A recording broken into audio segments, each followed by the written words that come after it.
Centimetre and spring का natural लंबाई दिया हुआ, natural length of the spring is 40 centimetre. हाँ, natural length of the spring is 40 centimetre. हाँ जी, स्प्रिंग का नेचुरल लेंथ कितना है? 40 सेंटीमीटर। अब ब्लॉक का क्या निकालना है? एक्सेलरेशन निकालना है। ब्लॉक का क्या निकालना है?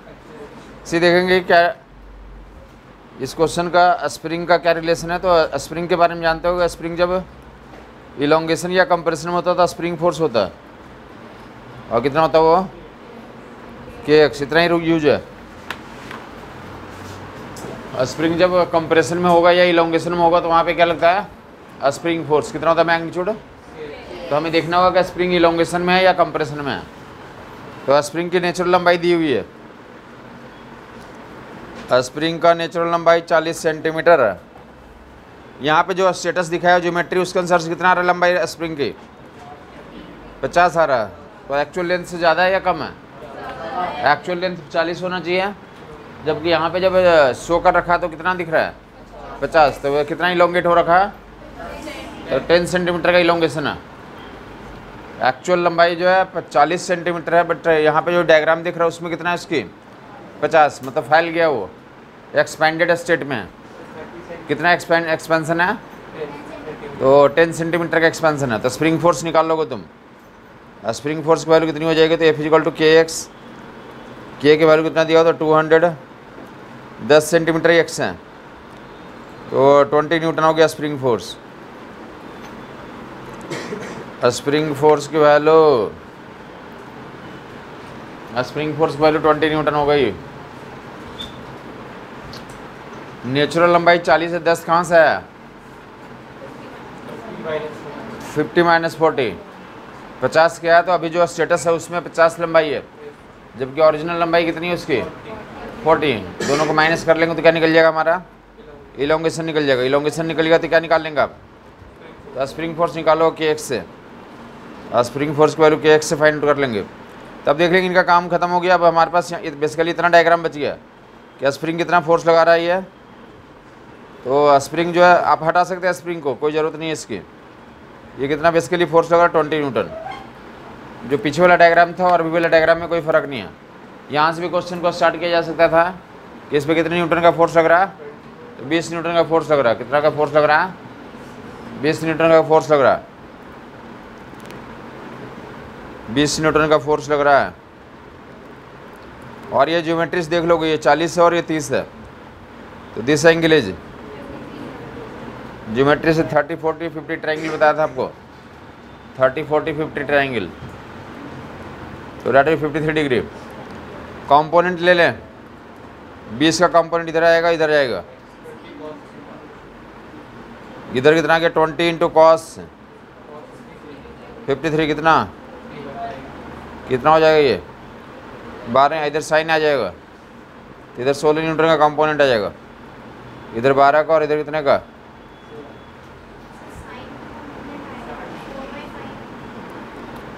हाँ ये सॉरी, इधर 12 कर लें, इधर 16 कर लें।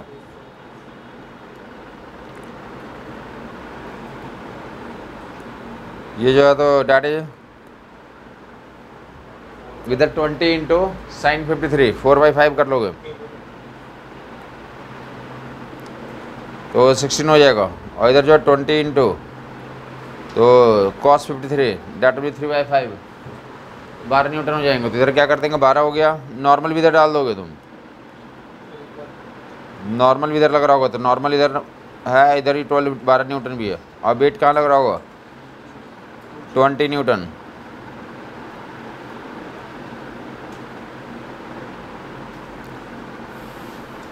वर्टिकल बैलेंसिंग से क्या निकाल लेंगे? पहले नॉर्मल, और नॉर्मल निकल जाएगा तो इससे क्या निकाल लेंगे आप? Limiting friction. n + 12 equal to कितना? तो नॉर्मल की वैल्यू 8 आ गई, नॉर्मल 8 आ गई। Limiting friction mu times n, mu is 0.2, normal is 8।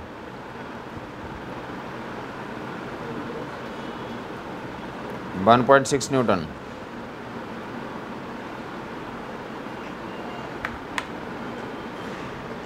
Limiting friction 1.6 Newton.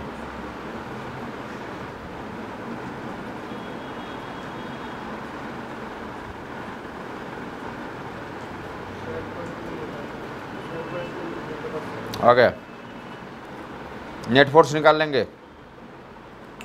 अब देखो लिमिटिंग फ्रिक्शन इतनी है, डेफिनेटली हॉरिजॉन्टल में कितना फोर्स लगाया जा रहा है? हॉरिजॉन्टल में पुलिंग फोर्स कितना था? 16 है। पीछे कितना फोर्स लग रहा है? 1.6। नेट आएगा नहीं आएगा? चलेगा नहीं चलेगा? चलेगा। नेट फोर्स कितना हो गया? 16 माइनस, तो नेट फोर्स वैल्यू 16 माइनस 1.6 और मास से डिवाइड कर देंगे तो एक्सेलरेशन की वैल्यू आ जाएगी। नेट फोर्स दिख रहा है हॉरिजॉन्टल डायरेक्शन में 16 माइनस 1.6 से 16 माइनस 1.6 बाई मास से डिवाइड कर देंगे तो क्या मिल जाएगा? हमारा एक्सेलरेशन मिल जाएगा। रिमेनिंग यहाँ से आइडेंटिफाई कर लोगे। 14.4 बाई 7 पॉइंट,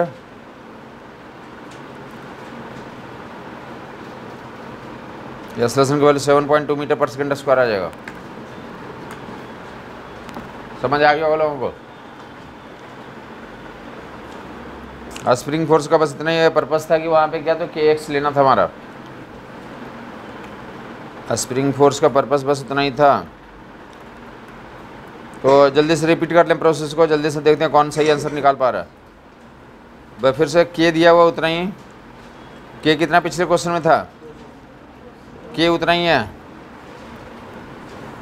k और नेचुरल लेंथ भी 40 ही है। फ़र्क कितना है? तो ये ऐसा दिया हुआ है 40 सेंटीमीटर या 30 सेंटीमीटर।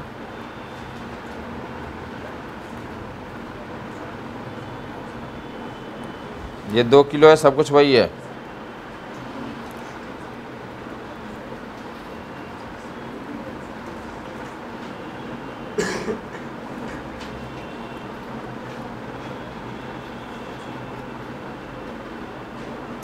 निकालें फिर से, एक्सेलरेशन ही फाइंड आउट करना है। एक्सेलरेशन फाइंड आउट कर रहे हैं। ओके,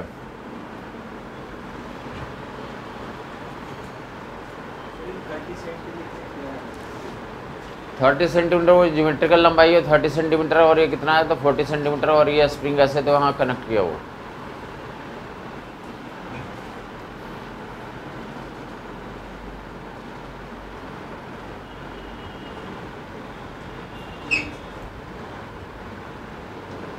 एक्सेलरेशन की वैल्यू बतानी है।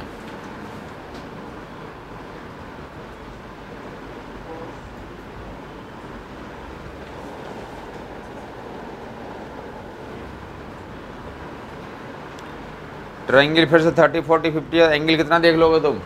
37। ये एंगल अब 37 हो जाएगा। kx की वैल्यू तो उतनी रहेगी 20 न्यूटन ही। अब कंपोनेंट फिर से ब्रेकआउट कर लोगे।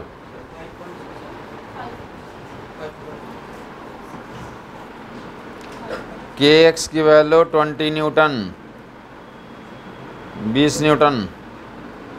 प्रैक्टिस के लिए दिया गया था, सभी लोग प्रैक्टिस कर लेंगे। 20 न्यूटन, दिस इज 37।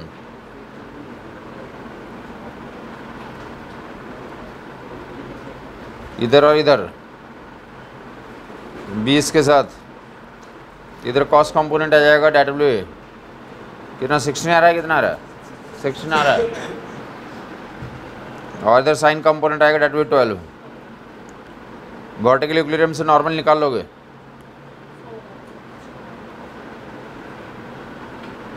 नीचे this is 20, this is normal. n + 16 equal to n की वैल्यू 4 न्यूटन हो जाएगी। लिमिटिंग फ्रिक्शन निकाल लोगे। मैंने पहले ही बोल रखा डायलॉग कि नॉर्मल का पर्पस ही क्या होता है? लिमिटिंग फ्रिक्शन फाइंड करना था। Limiting friction mu times n।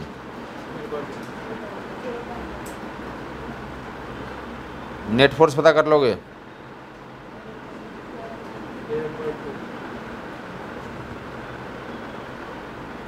Net force by mass से डिवाइड कर देंगे।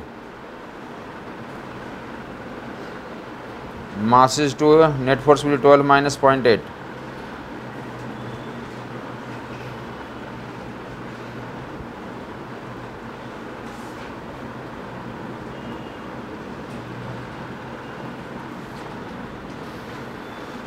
एक्सेलरेशन की वैल्यू 5.6 मीटर पर second square.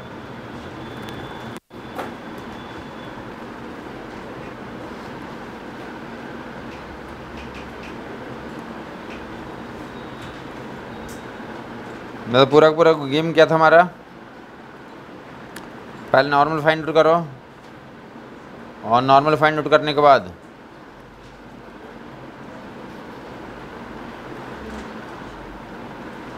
Limiting friction find out करें। लिमिटिंग फ्रिक्शन फाइंड आउट करने के बाद तो नेट फोर्स बाई मास से डिवाइड करके एक्सेलरेशन फाइंड आउट कर लें।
कोएफिशिएंट ऑफ फ्रिक्शन यहाँ पे तो म्यू दिया हुआ। सवाल क्या है? हाँ, सरफेस पे म्यू है, कैपिटल एम एंड सरफेस के बीच में म्यू है कोएफिशिएंट ऑफ फ्रिक्शन। सवाल ये है कि तो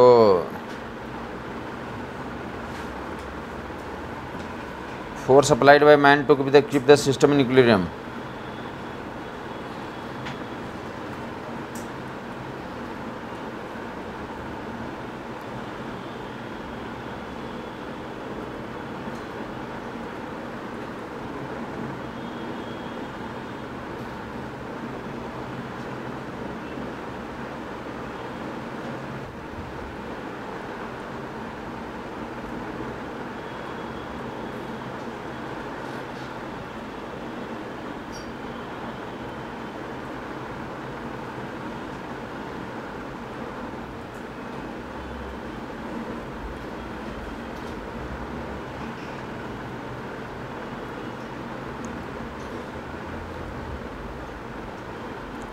find maximum force applied by man to keep system in equilibrium. कितना मैक्सिमम फोर्स लगाएगा, उससे ज़्यादा फोर्स लगा देगा तो क्या होगा, इक्विलिब्रियम डिस्टर्ब हो जाएगा। बहुत आसान काम है, देखेंगे। इक्विलिब्रियम में रखना है, फिर से क्या करेंगे आप, बेसिक कंडीशन तो इतना ही आना है। इक्विलिब्रियम में रखने के लिए इक्विलिब्रियम में यही रहेगा हमारा, जैसे ये हिल जाएगा तो फिर सारा सिस्टम क्या हो जाएगा, तो इक्विलिब्रियम में रखने के लिए जितना इधर टेंशन लग रहा होगा उतना ही क्या होना चाहिए हमारा, तो लिमिटिंग फ्रिक्शन होना चाहिए। इक्विलिब्रियम में रखने के लिए तो लिमिटिंग फ्रिक्शन क्या होना चाहिए, ज़्यादा होना चाहिए, और टेंशन क्या होना चाहिए, कम होना चाहिए। तो ये बेसिक है, तो फंडा तो इतना ही है। तो लिमिटिंग फ्रिक्शन निकालने के लिए हमें क्या चाहिए, यहाँ पे नॉर्मल चाहिए। क्या चाहिए यहाँ पे, नॉर्मल चाहिए। तो नॉर्मल की वैल्यू में तो कितना हो जाएगा नॉर्मल, कौन बताएगा यहाँ पे, स्मॉल एम इंटू, हाँ यही गलती हो जाती है लोगों से, जो नॉर्मल की वैल्यू लोग लिखते हैं small M plus capital M into G, that is the wrong. वो किस केस में होता है, जब इसका कोई कनेक्शन नहीं होता। नॉर्मल यस उस केस में होता, capital M plus small M into G कब होता, जब मैन जो है फ्री होता किसी तरह का रोप या किस तरह का, तो सपोर्ट नहीं ले रखा होता। बट यहाँ पे क्या ले रखा उसने, सपोर्ट ले रखा, तो नॉर्मल इतना नहीं होगा। यहाँ पे नॉर्मल तो बैलेंसिंग से निकाल लोगे। मैन टेंशन लगा रहा होगा, मैन रोप पे क्या लगा रहा है, तो टेंशन फोर्स ऊपर नीचे, मैन दोनों का एफबीडी बना रहा हूँ, कंबाइंड एफबीडी बना रहा हूँ इन दोनों का ही, तो दोनों का वेट कहाँ लग रहा होगा, डाउनवर्ड्स, और नॉर्मल कहाँ लग रहा होगा, नॉर्मल में ही गलती होती है लोगों से। तो मैं बोलना चाहता हूँ कि फ्रिक्शन वाले केस में या रफ सरफेस वाले केस में हमेशा किस में तो केयरफुल रहेंगे, नॉर्मल का कैलकुलेशन में, वहाँ गलती हो जाएगी, आपको पता नहीं चलेगा।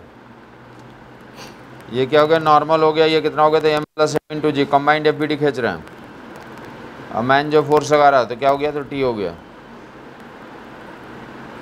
तो N plus T equal to कितना आएगा हमारा?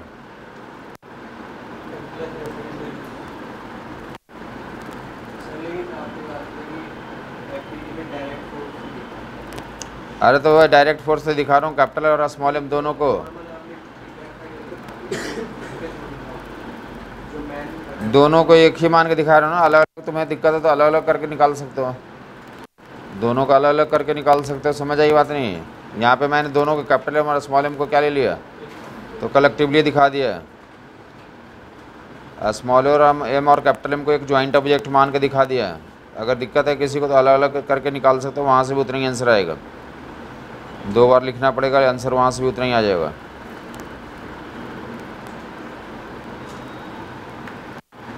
कैपिटल एम और स्मॉल एम को क्या माना? कंबाइंड ऑब्जेक्ट माना है, तो उस जो एन उस पर लग रहा नहीं लग रहा? लग रहा ना, कैपिटल एम और स्मॉल एम एक ही है, तो एन एन लग रहा है उस पर, और टी लग रहा नहीं लग रहा? कैपिटल एम और ए में एक ही चीज़ है। कैपिटल एम और स्मॉल एम को क्या लगे मान लिया, तो कलेक्टिव ऑब्जेक्ट मान लिया। तो नॉर्मल की वैल्यू निकाल लोगे, लिमिटिंग निकाल लोगे।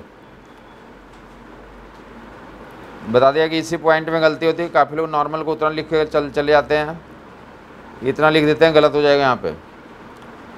Mu times N, limiting friction की वैल्यू निकाल लिया, म्यू टाइम्स एन।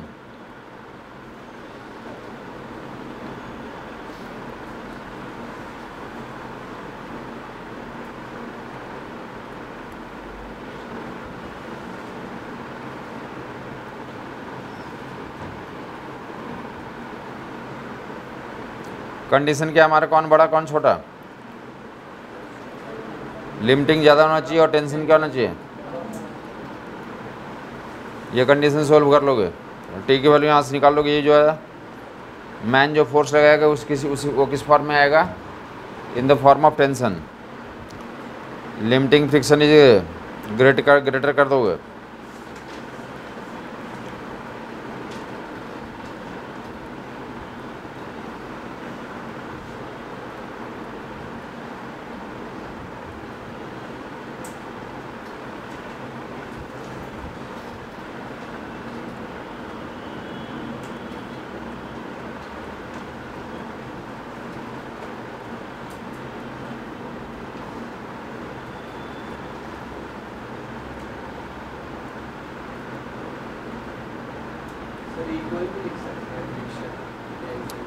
लिख सकते हो।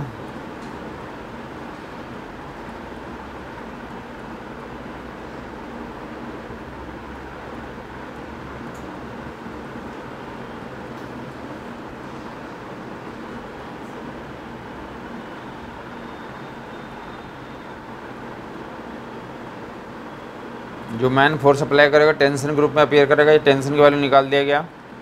इतना होना चाहिए, इससे कम होना चाहिए, मतलब मैक्स वैल्यू इतनी हो जाएगी। Max force applied bye will be this.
एक छोटा सा पार्ट इसका तो इतना ही मिल जाएगा आपको प्रीवियस ईयर में।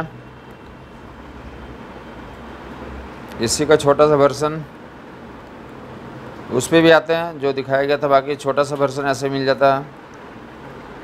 आयदर रूप से तो ये व्हीकल दिखा दें,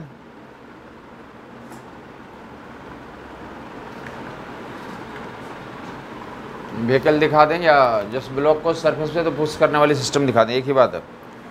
व्हीकल रहेगी तो क्या करेगा, एसिलेट करेगा। तो बताया वो घर पे एक्सपेरिमेंट करने बोला था लोगों को। हाँ जी, कि अगर ये खड़ा रहेगा तो क्या होगा, तो गिरने की पॉसिबिलिटी हाई रहेगा, स्मूथ रहेगा तो गिर जाएगा। अगर एसिलेट करेंगे तो क्या मिलेगा, इसको नॉर्मल मिलेगा, और वहाँ पे तो पॉसिबिलिटी होगी कि रुकेगा। ये बोला रहा कि ए की वैल्यू बताएं ताकि ये क्या रहे, तो स्टेशनरी रहे यहाँ पे। ये कैपिटल एम और स्मॉल एम ले लिया आपने। स्मॉल एम क्या करना चाहिए, तो नहीं गिरना चाहिए।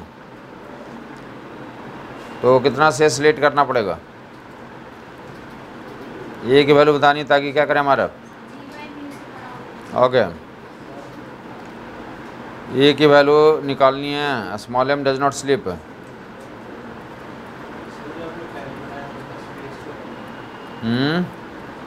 हाँ, स्पेस छोड़ दीजिए, कोई दिक्कत नहीं है। स्लिप नहीं करवाना है, आप आइडेंटिफाई कर दोगे। क्या बेसिक फंडा तो ऑलरेडी देख रखा है कि एसोलेशन आगे दोगे, नॉर्मल कहाँ लगेगा, तो नॉर्मल जो है तो आगे ही लगेगा, सूडो फोर्स पीछे लगेगा। एसोलेशन आगे देंगे, सूडो फोर्स पीछे, नॉर्मल आगे। तो नॉर्मल की value M equal to M, N equal to M में आ जाएगा। स्मॉल एम का एफ खींच रहा हूँ, एसलेट कर दिया, सूडो फोर्स पीछे, नॉर्मल आगे, सूडो फोर्स पीछे, नॉर्मल आगे, N and M A, that will M जी।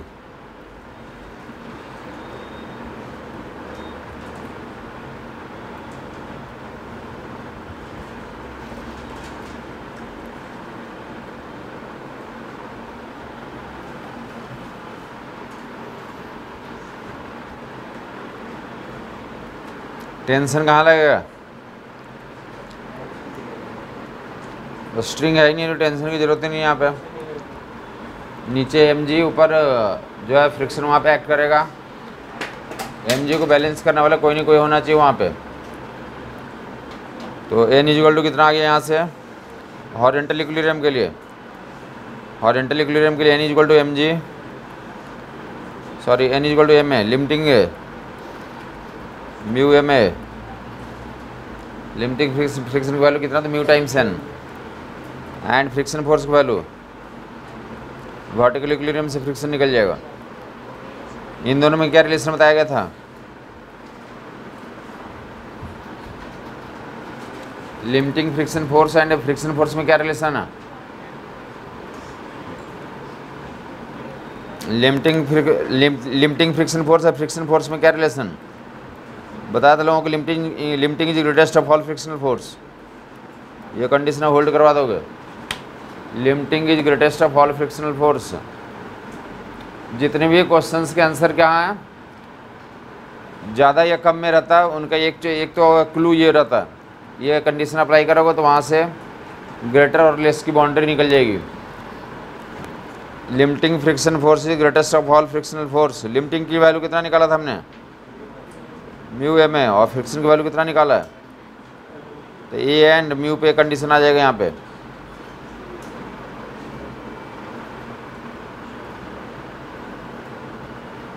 ए की वैल्यू तो जी बाई म्यू, इससे ग्रेटर मतलब कितना हो गया, कम से कम इतना एक्सप्रेशन देना पड़ेगा। हाँ जी, जी बाई म्यू है, इससे ज़्यादा एक्सप्रेशन से चलोगे तो क्या हो जाएगा, तो वहाँ पे हैंग करेगा। समझ आई बात।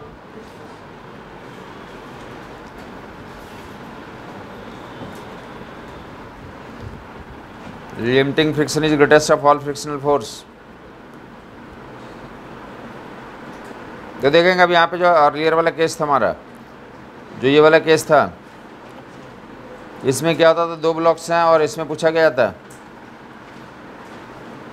देखेगा आराम से, कलम बंद करके समझ लेगा इस प्रोसेस को पूरा। इसे कैपिटल एम मान लें, ये M2 और M1 मान लें। M2 एंड M1 सॉल्यूशन एक लाइन का अगर या तो क्या कर सकते हैं आप सॉल्यूशन करने के लिए तो एक पेज दो पेज खराब कर सकते हैं, दो केस बनेगा, दो पेज खराब होगा। या दूसरा तो अगर समझ लेंगे तो क्या होगा, तो 2 लाइन में आपका आंसर आ जाएगा, एक ही लाइन में आंसर हो जाएगा, 2 लाइन में ज़्यादा है।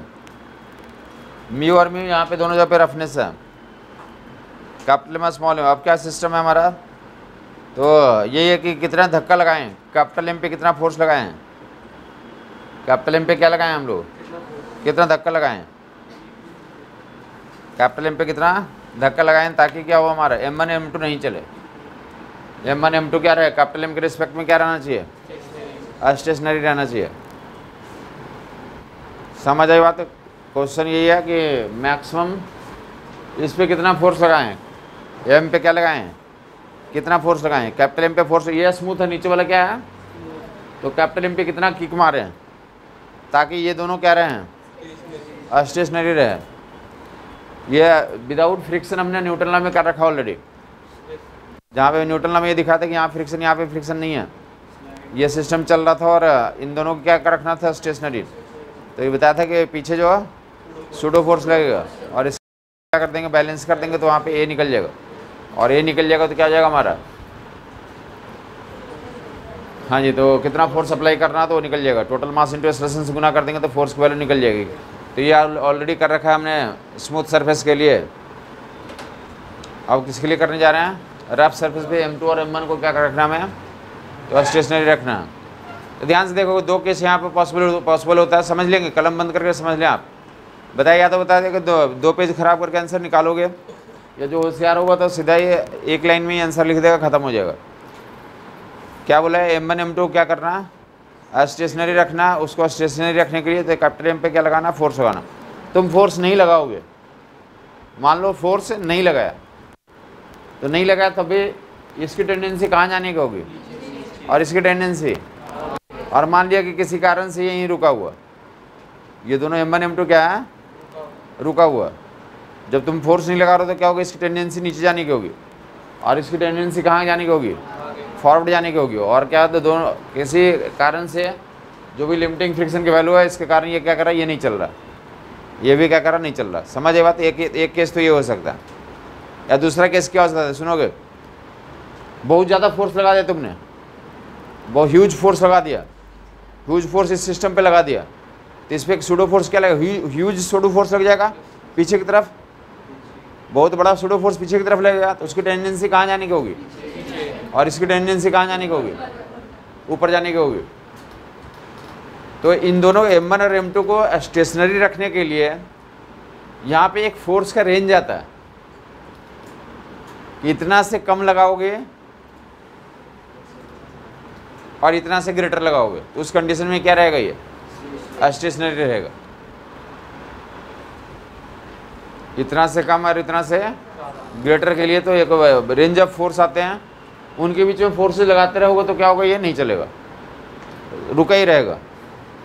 उस बाउंड्री से ज़्यादा फोर्स लगा दोगे तो वो कहाँ जाना शुरू कर देगा, पीछे, और ये कहाँ जाना शुरू कर देगा, और उससे कम लगाओगे तो ये नीचे, और ये ऐसा 2 पॉसिबिलिटी बनती है। समझ आया नहीं आया। ऐसा आपने सुना होगा ना कि काफ़ी लोग ऐसे लेकर कहीं पे सो आउट करते रहते हैं कि क्या, ये पानी पीते हो तो कहाँ जाता है, अंदर जाता है। स्पेशल केस में काफ़ी लोग क्या करते हैं, पहले पानी पिएंगे फिर अंदर से भी क्या करते हैं, निकाल देते हैं। ऐसा नहीं देखा कभी, रोड पे करके दिखाते रहते हैं लोग, किसी ने नहीं देखा ऐसे क्या प्रोसेस। क्या तैयारी करते मेडिकल का भाई, इधर मेडिकल सिस्टम में भी करवाते हैं कि कुछ गंदगी अंदर चला गया तो उसमें भी क्या करते हैं, अंदर से निकालने का तरीका होता है कि कुछ ऐसा चीज़ डालो, मतलब काफ़ी लोग नेचुरली कर देते हैं कि पानी तुम्हारे सामने पिएंगे और फिर क्या कर देंगे वो, तो अंदर से बाहर निकाल लेंगे। ऐसा नहीं करा तुमने, बचपन में करते रहते हैं लोग, छोटे छोटे बच्चे करते रहते हैं ऐसा।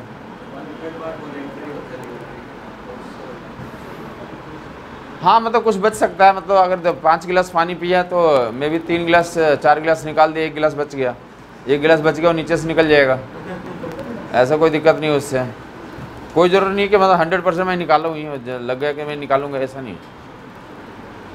या ऐसा ही बोल दें कि इवन बहुत ज़्यादा पानी पी लोगे, बहुत ज़्यादा खाना खा लेते तो क्या हो जाता है, बाहर आता नहीं आता। तो ऐसे ही बोला जा रहा है कि बहुत ज़्यादा ह्यूज फोर्स लगा देंगे, बहुत ज़्यादा ह्यूज फोर्स लगा देंगे तो सिस्टम कहाँ जाना शुरू करेगा, ये ऊपर और ये पीछे जाना शुरू करेगा। और कम फोर्स लगाएंगे ये नीचे और ये आगे जाएगा। समझ आई बात नहीं आई? ये 2 केस यहाँ बनने वाला। वहाँ से थे मैक्सिमम, इस पे कितना मैक्सिमम फोर्स और मिनिमम फोर्स की वैल्यू निकलने वाली है। तो लिखना बंद करें। समझ लिए एक ही लाइन का सोल्यूशन, दोनों को नहीं चलाना है, दोनों को नहीं चलाना है। 2 केस आएगा कि मैक्सिमम वैल्यू कब आएगी, मैक्सिमम फोर्स की वैल्यू कब आएगी, तो मैक्सिमम फोर्स की वैल्यू उस केस में आएगी जब ये कहाँ जाएगा, पीछे जाएगा, और इसकी जाने की टेंडेंसी कहाँ होगी, ऊपर जाने की होगी। समझ आ गया होगा लोगों को? अब मिनिमम वैल्यू कहाँ से आएगी, जब इसकी नीचे जाने की टेंडेंसी होगी, इसकी कहाँ जाने की टेंडेंसी होगी। हमें आगे या पीछे कहीं ले जाना नहीं है। जैसे क्या डेवलप होगा उसके अंदर, टेंडेंसी डेवलप होगी। उतना से उतना के बीच में लगाएंगे तो वो ये नीचे नहीं जाएगा और वहीं वो आगे या पीछे नहीं जाएगा, ये ऊपर नीचे नहीं जाएगा और आगे पीछे नहीं जाएगा। एक रेंज ऑफ फोर्स आएंगे, एक इंटरवल आएगा। उससे ज़्यादा लगा देंगे तो ये कहाँ जाना शुरू कर देगा, पीछे, और उससे कम लगाएंगे तो कहाँ जाना शुरू कर देगा, नीचे। समझ में क्लियर हो गया होगा लोगों को? कौन सा केस आपको अच्छा लगा, पीछे जाना या आगे जाना?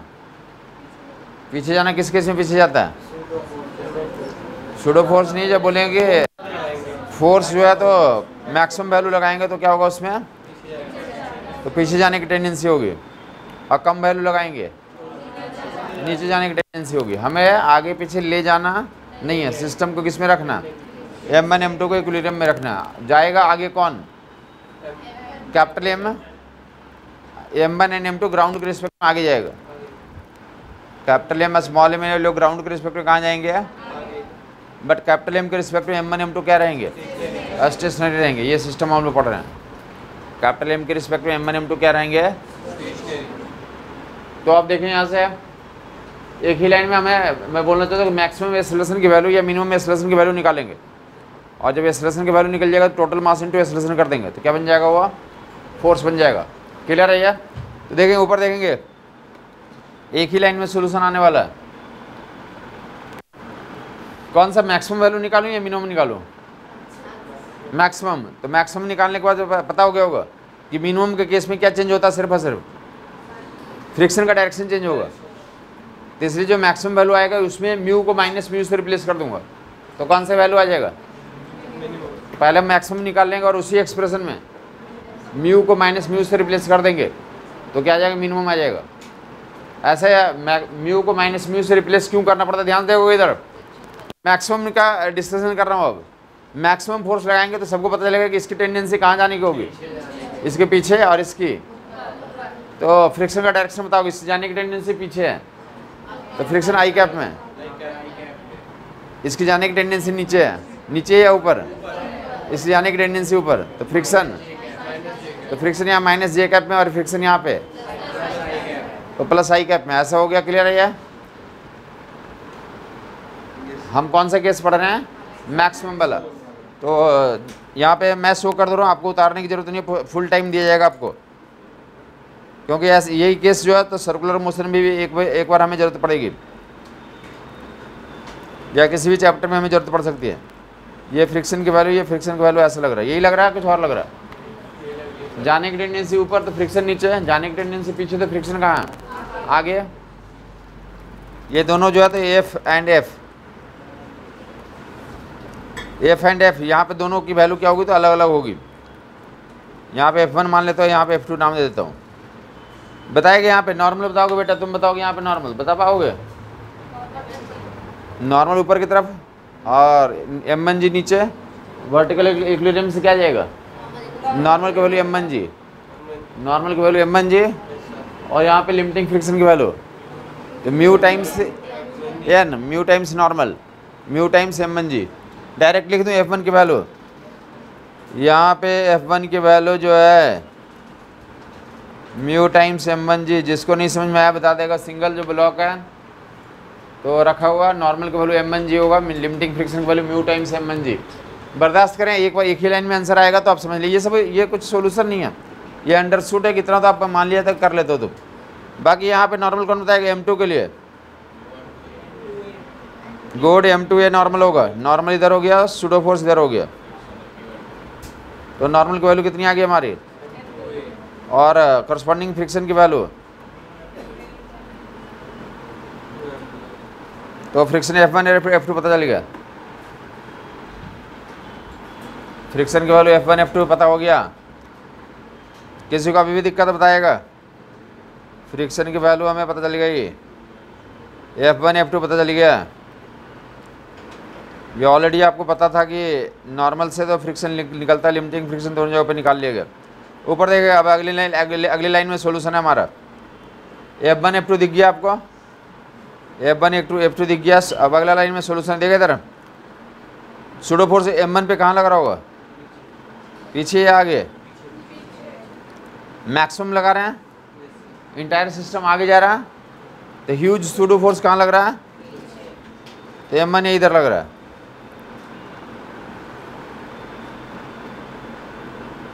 ह्यूज सूडो फोर्स इधर लग रहा है। और कोई फोर्स लग रहा है? M2 का वेट लग रहा है, M2 जी, M2 का वेट क्या लग रहा है हमारा? देखो ये अब जो है तो M1 M2 को नहीं चलना है, M1 M2 को। अब देखोगे लाइन ऑफ मोशन हमारा है क्या, ये वाला लाइन ऑफ मोशन है, ये लाइन ऑफ मोशन है। लाइन ऑफ मोशन के लोग कितने फोर्स हैं, एक M1 A है, F1 है, M2G है एंड F2 है। तो लाइन ऑफ मोशन के अलोंग देख रहे हो कौन किन दोनों का डायरेक्शन जो है तो सेम है और किन का अपोजिट है। मान लिया कि लाइन ऑफ मोशन हमारे ये वाला लाइन ऑफ मोशन है, ये लाइन ऑफ मोशन है, चलाने का टेंडेंसी किधर है, ऊपर की तरफ। तो ऊपर की तरफ कौन कौन सा फोर्स लग रहा है, ऊपर की तरफ है M1 है, उधर ले जाने वाला है। अब बाकी लोग क्या करने वाले हैं, नीचे की तरफ ले जाने वाले हैं, अपोज करने वाले हैं। तो बस इतना इक्वेट कर देंगे, हमारा आंसर निकल गया, खत्म हो गई बात। ऊपर देगा एक ही लाइन लिखना था, M1A इजिकल टू कितना, F1 plus F2 plus M2G। ये मैं समझाने के लिए लिख रहा हूँ, जो होशियार बच्चा होगा तो डायरेक्टली यहाँ पे F1 की जगह पे क्या लिख लेगा, म्यू M1G। F2 की जगह पे क्या लिख लेगा, म्यू टाइम्स M2। खत्म हो गया। ए की वैल्यू किधर कर लोगे, एक तरफ कर लें, बाकी को कर एक तरफ कर दें। ये जो ए आ रहा है, कौन सा ए आ रहा है, ए जो आ रहा है मैक्सिमम ए आ रहा है, ए की value M1 minus mu M2, और राइट हैंड साइड में जी M2 म्यू M1, फिनिश।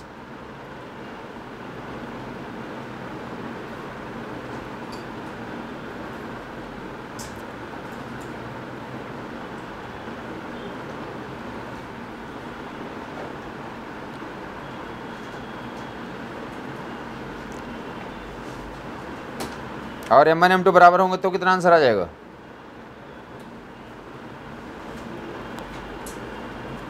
एक केस इसमें M1 M2 बराबर वाले भी बन सकते हैं।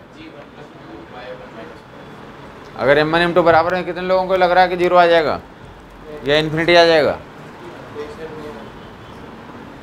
M1 M2 बराबर है तो यहाँ पे M1 M2 बराबर होगा तो M कॉमन आउट हो जाएगा, यहाँ पे कॉमन आउट हो जाएगा, G टाइम्स 1 प्लस म्यू बटे 1 माइनस म्यू आ जाएगा। ये मैक्सिमम एक्सेलरेशन की वैल्यू आ गई। जिनको उतारने की इच्छा है उतार लें आप। ये पहले ये डायग्राम दिखाया था, उसके बाद ये डायग्राम दिखाया था। कंडीशन क्या है, एक ही लाइन का सॉल्यूशन था,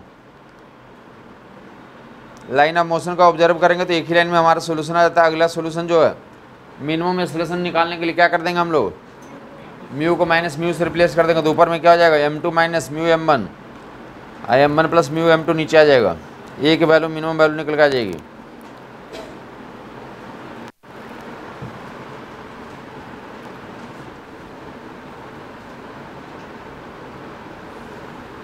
जहाँ नहीं समझ में आएगा बता देंगे कि यहाँ समझ नहीं आया।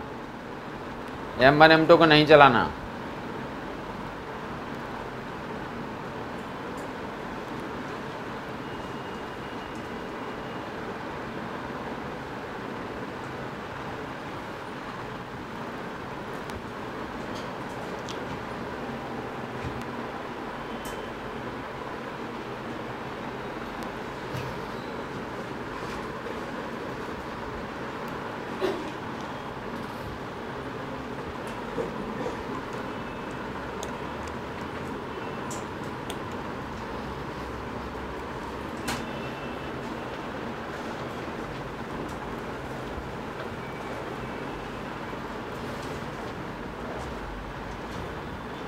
इंटायर सिस्टम को एक्सलेट के आगे की तरफ सूडो फोर्स, पीछे की तरफ मैक्सिमम फोर्स निकाल रहे हैं। तो पीछे की तरफ M1 यही लग रहा है, जबकि क्या लग रहा है, तो जो वहाँ पे फ्रिक्शन लग रहा है वो भी मोशन को तो अपोज करेगा और M2G और F2 अपोज करेगा। तो यहाँ से इक्वेट कर देंगे तो क्या जाएगा, ये A मैक्स की वैल्यू आ जाएगी। क्या आ गई? हाँ, इसमें म्यू को माइनस म्यू से रिप्लेस कर देंगे, हमारा आंसर आ जाएगा। बाकी आगे चाहते हैं तो उसके अनुसार से देख लेंगे अगला केस, बट फिलहाल किसी को दिक्कत है इस सोल्यूशन में तो बताएगा। अगले केस के लिए हम लोग बात करेंगे अलग से, बट इस केस के लिए मैक्सिमम के लिए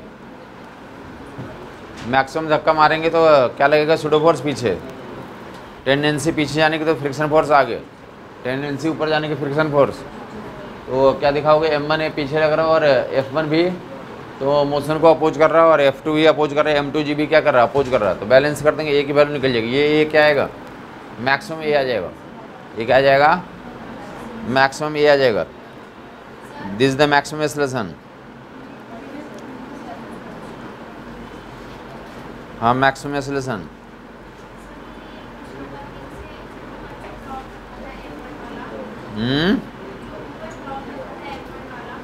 हाँ जी,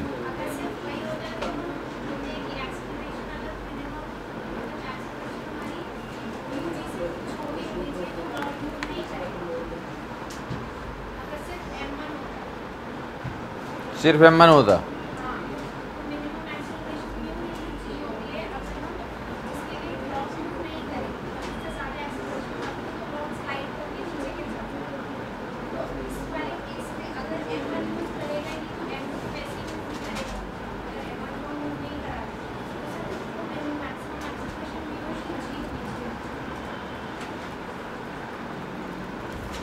मैक्सिमम एक्सेलरेशन म्यू इंटू जी होनी चाहिए। बोलिए क्या बोलना चाहते हैं इसमें, डायग्राम में क्या हटाऊं क्या जोड़ूं, क्या चाहते हैं आप?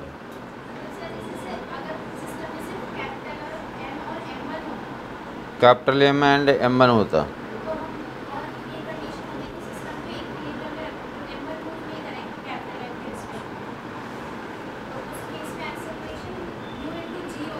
इंटायर सिस्टम चल रहा तो इसके एक ज़्यादा फोर्स लगाएंगे, यहाँ पे तो नीचे जाने की टेंडेंसी है, मतलब सूडो फोर्स तो पीछे ही ले जाएगा ना, एक ही पॉसिबिलिटी बनेगी हमारी। तो पहला तो ये हो गया कि वो दो केस नहीं बनेगा।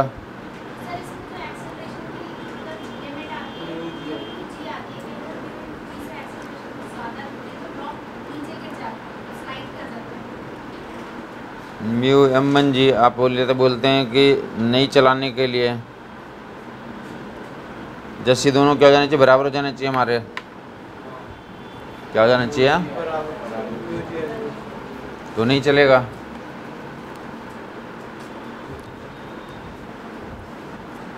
तो mu G is equal to A, ठीक है।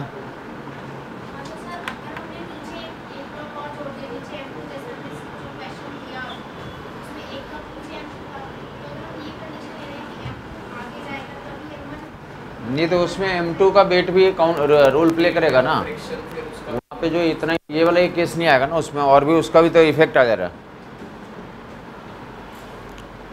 जब वो दूसरा भी रहेगा तो इसका इफेक्ट भी काउंट करोगे ना, वही तो काउंट कर रहा हूँ वहाँ पे। अगर यहाँ पे जुड़ा हुआ है तब इसी को तो मैं अभी भी तो इसी को रोक रहा है ना। ये क्या ना कि ये होना चाहिए रोकने के लिए, और इधर वाला क्या होना चाहिए, बराबर होना चाहिए। इधर वाला बराबर होने के बाद अब दोनों को जोड़ देंगे तो लाइन ऑफ मोशन का जो फोर्स लग रहा है वो दोनों ही बराबर होना चाहिए। तो यही दिखाया कि यहाँ पे क्या लग रहा है, एक फ्रिक्शन लग रहा है और यहाँ भी एक फ्रिक्शन लग रहा है, यहाँ पे ये लग रहा है। इस इन फोर्सेज के कारण जो है ना आंसर चेंज हो जा रहा। अगर ये नहीं रहेगा तो हमारे इतना ही से काम हो जाता। अभी भी हम लोग वही कर रहे हैं। अगर ये नहीं होता M2 तो नहीं होता M2 तो यही करते हैं, नहीं होता तो M2 नहीं होता तो ये नहीं करते हैं। उसके होने के कारण ही ऐसा अंतर पड़ेगा। उसको आप ये चाहते हैं ना कि वो रुक जाएगा तो नहीं चलेगा M2 भी, तो अभी भी तो वही कर रहे हैं। M1 को रोके हुए हैं, पीछे की तरफ M1 और M1 ये लग रहा है, और M1 को रोकने के लिए अब कितना हो जाएगा, ये सारे फोर्स ऐड हो जाएंगे ना। तुम ये बोल लो कि उस केस में M1 ही सिर्फ था इसलिए वैसा आ जा रहा था, इस केस में M2 है इसलिए M2 का भी प्रभाव पड़ेगा, उसके कारण ये चेंज होंगे आंसर। ऐसा नहीं है इंडिपेंडेंटली नहीं कि उस केस का तुमने आंसर कर लिया कि वो M1 नहीं चलेगा, तो अब M2 जोड़ते रहें तो भी M2 जोड़ेंगे तो उसके कारण तो उसका जो वेट आएगा या अदर फोर्स है वो भी तो रोल प्ले करेगा कुछ। लाइन ऑफ मोशन के लॉन्ग अगर प्ले नहीं करता तो वो उतना ही आंसर आता, बट लाइन ऑफ मोशन के लॉन्ग M2G और उस पर जो फ्रिक्शन लग रहा है वो भी क्या कर रहा है वहाँ पे, तो प्ले कर रहा रोल।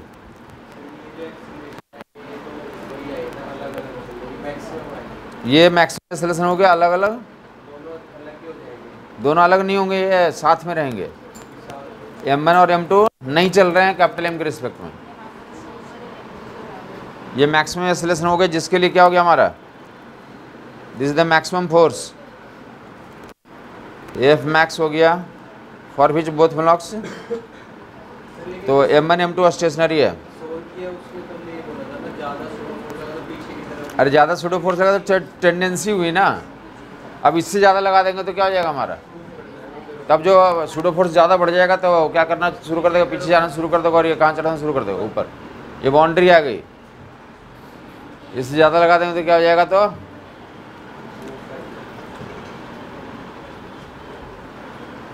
नदी वगैरह सुना होगा ना, नदी में दो तरह के सिचुएशन होता है, क्या क्या होता है जानते हो।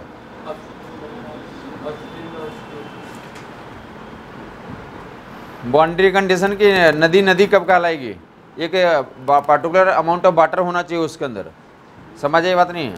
अगर उस लिमिटिंग वैल्यू से ज़्यादा हो गई तो भी क्या हो गया, वो नदी नहीं कहलाएगी, वो फिर क्या कहलाएगी, तो जो भी अपने सुनामी ला दिया ऐसा कुछ सब तुम्हें नाम दे दो, और एक उसमें पानी ख़त्म ही हो गया तो भी क्या कहते हैं हम लोग, अरे पानी ख़त्म ही हो गया तो फिर नदी बोलते हो क्या, वहाँ पे दूसरे काम लोग जाकर करने लगते हैं। कुछ नहीं समझ में आया।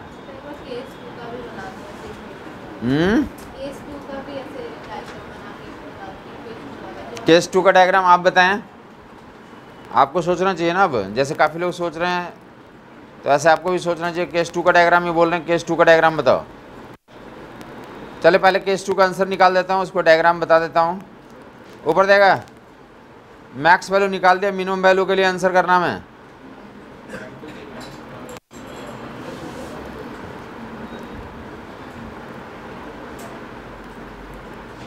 मैक्स वैल्यू के लिए तो आपको लिख दिया गया, मिनिमम वैल्यू के लिए जब काम करना होगा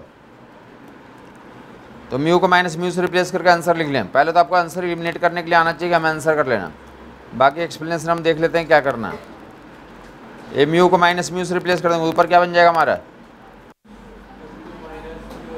और नीचे क्या बन जाएगा, तो ये कौन सा फोर्स आ गया, तो मिनिमम वैल्यू इतनी होगी, मतलब फोर्स का रेंज लिखना होगा तो यहाँ से यहाँ बाउंड्री डाल दोगे तुम, एफ इस इंटरवल में मिनिमम से लेकर मैक्सिमम तक इसमें लगाओगे।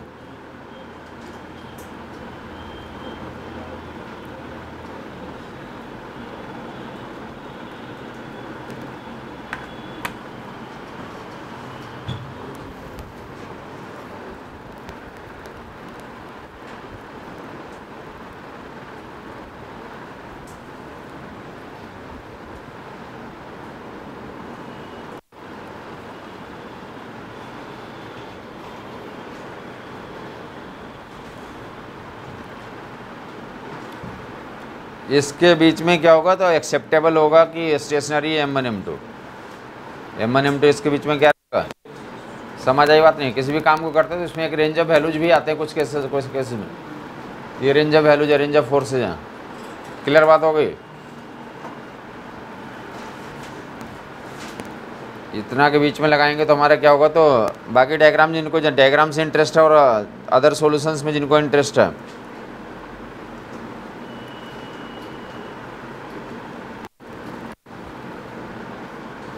M1 एंड M2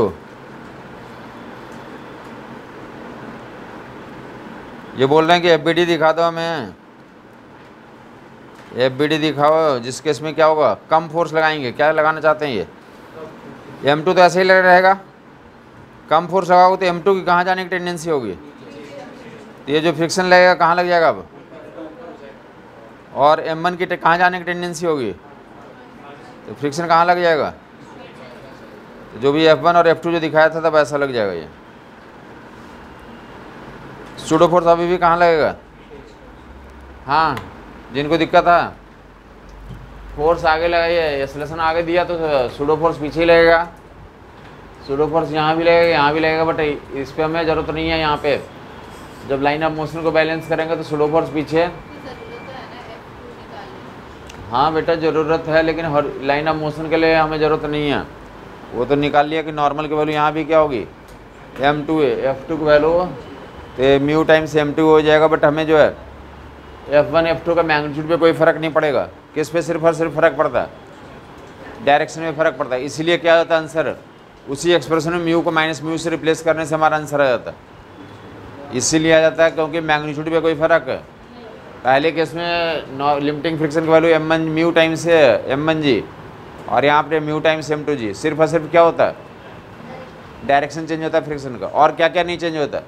तो सूडो फोर्स का डायरेक्शन चेंज नहीं होता, और M2G का भी डायरेक्शन चेंज है, वनली फ्रिक्शन फोर्स का डायरेक्शन चेंज होता है। इसलिए क्या किससे आंसर आ जाएगा हमारा, म्यू को माइनस म्यू से रिप्लेस कर देंगे अगर मैक्सिमम वैल्यू तो हमें, तो हमारा आंसर आ जाएगा। जहाँ भी ऐसा केस मिलेगा जहाँ पे सिर्फ और सिर्फ फ्रिक्शन का डायरेक्शन चेंज हो रहा है, मैग्नीट्यूड चेंज नहीं हो रहा, उन हर एक केस में हम लोग 2 केस करने की जरूरत नहीं है। बाकी यहाँ से ए मिनिमम की जिनको वैल्यू चाहिए तो क्या किसको किससे इक्वेट कर देंगे, M1A plus F1, M1A plus F1 plus F2 equal to M2G कर देंगे। तो यहाँ से ए मिनिमम की वैल्यू आ जाएगी। समझ आई बात, नहीं आई? बता था कि लाइन ऑफ मोशन देखते हैं, न्यूटन लॉ में पहला सेंटेंस ये देखा बोला था कि क्या देखते हैं हम लोग, तो लाइन ऑफ मोशन ये ऐसा होगा। अब हमें नहीं चलाना है तो जो इस डायरेक्शन वाले होंगे और जो इस डायरेक्शन वाले होंगे इसके लॉन्ग देखेंगे, माइनस आई कैप माइनस जे कैप से हमें मतलब नहीं है, हमें किससे मतलब है, ये लाइन ऑफ मोशन है। तो ये forces F2 and F1 and M1A का डायरेक्शन सेम हो गया, और M2G का डायरेक्शन क्या हो गया, अपोजिट हो गया। दोनों की इक्वेट कर देंगे तो ये मिनिमम की वैल्यू निकल जाएगी। जिसको दिक्कत है वेरीफाई करके तो होमवर्क ग्रुप में कर सकते हो तुम। क्लियर, यहाँ तक ये आंसर आ गया हमारा। अगर दोनों ब्लॉक M1 M2 बराबर होंगे तो हमारा तो maximum value G times 1 plus mu बटे 1 माइनस म्यू हो जाएगा, और अगर M1 M2 बराबर है तो मिनिमम वैल्यू निकालना होगा, तो G टाइम्स 1 माइनस म्यू बटे 1 प्लस म्यू हो जाएगा। यहाँ पे बोल रहा है M1 M2 बराबर करके कर लोगे, जहाँ किताब में दिया हुआ है, जहाँ से मैं सोल्यूशन उठाया हूँ, एग्जाम्पल को उठाया हूँ उस क्वेश्चन किताब में, तो M1 M2 MM लिखे हुए हैं। क्या लिखे हुए हैं, M1 M2 M and M। तो यहाँ पे MM एंड M लिखे हुए तो G टाइम्स 1 माइनस म्यू बटे 1 प्लस म्यू हो जाएगा। समझ आई बात नहीं? तो तुम कर सकते हो मैनेज, दोनों क्या रखना तो नहीं चलाना। किसको नहीं समझ में आया? बाकी ऐसे सॉल्यूशन भी कर सकते हैं आप लोग जिनको इंटरेस्ट है। तो पहले क्या करें, दोनों का इक्विलिब्रियम कर लें। काफ़ी लोग के मन में आ रहा होगा अभी काफ़ी लोग सोच ही रहे हैं बैठ करके, अरे ये कैसे कर दिया, तो टेंशन को तो दिखाया नहीं। उनके दिमाग में धीरे धीरे बातें आती है, या घर तक पहुँचते पहुँचते उनके दिमाग में आएगी, अरे टेंशन को उसने दिखाया ही नहीं था। तो अगर तुम्हें मन करा कि मैं टेंशन को भी दिखाऊं, स्ट्रिंग है ना, तो मैं मन करा टेंशन भी दिखाऊं, तो दिखा लिया। अब टेंशन को दिखा के या तो तुम क्या कर सकते हो, अभी भी होशियारी है तुम्हारे अंदर, तो लाइन ऑफ मोशन के लॉन्ग डिस्कशन करोगे। तो लाइन ऑफ मोशन के लॉन्ग तो ये टेंशन यहाँ पे और यहाँ पे दोनों क्या कर जाएंगे, कैंसिल कर जाएंगे। हम किसको डिस्कशन कर रहे हैं, M1 M2 को एक ही ऑब्जेक्ट मान के डिस्कशन कर रहे हैं। तो ये T और ये T आपस में क्या कर जाएंगे, नलीफाई कर जाएंगे। अगर किसी को मन कर रहा नहीं मैं अलग अलग करूँगा, कि M1 का इक्विलिब्रियम दिखाऊंगा, M2 का इक्विलिब्रियम दिखाऊंगा, तो M1 के इक्विलिब्रियम के लिए क्या कर दो, M1A plus F1 equal to T, एक इक्वेशन यहाँ से बनाओगे।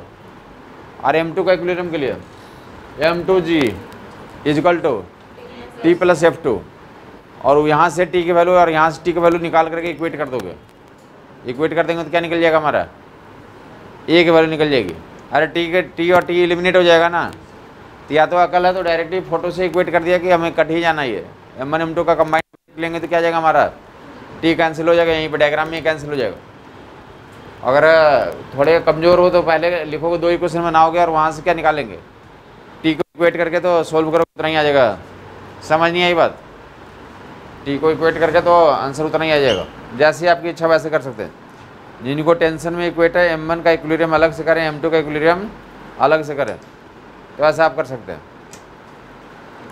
समझ आ गया होगा लोगों को?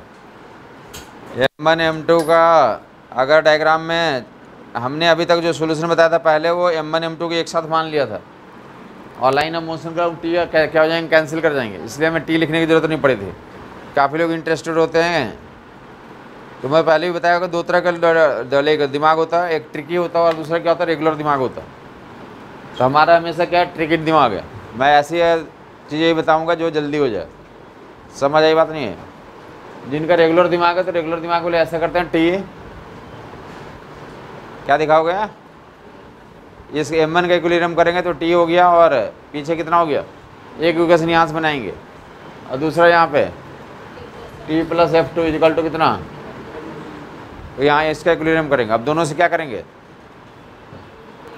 टी के इक्वेट करेंगे तो टी हट जाएगा, फिर ए की वैल्यू निकल जाएगा। समझ आई बात नहीं? जैसे एस सी वर्मा की बुक में ऐसे टी को इक्वेट करके सोल्व किया हुआ, उसमें एच सी वर्मा का बुक में या एनसीईआरटी की बुक में ट्रिक वगैरह नहीं लिखाए गए हैं। उनका दिमाग ट्रिक ही नहीं है। समझ आई बात नहीं है? जिनको टी को इक्वेट करके सोल्व करना है, बता दिया एच सी वर्मा में सोल्व किया हुआ।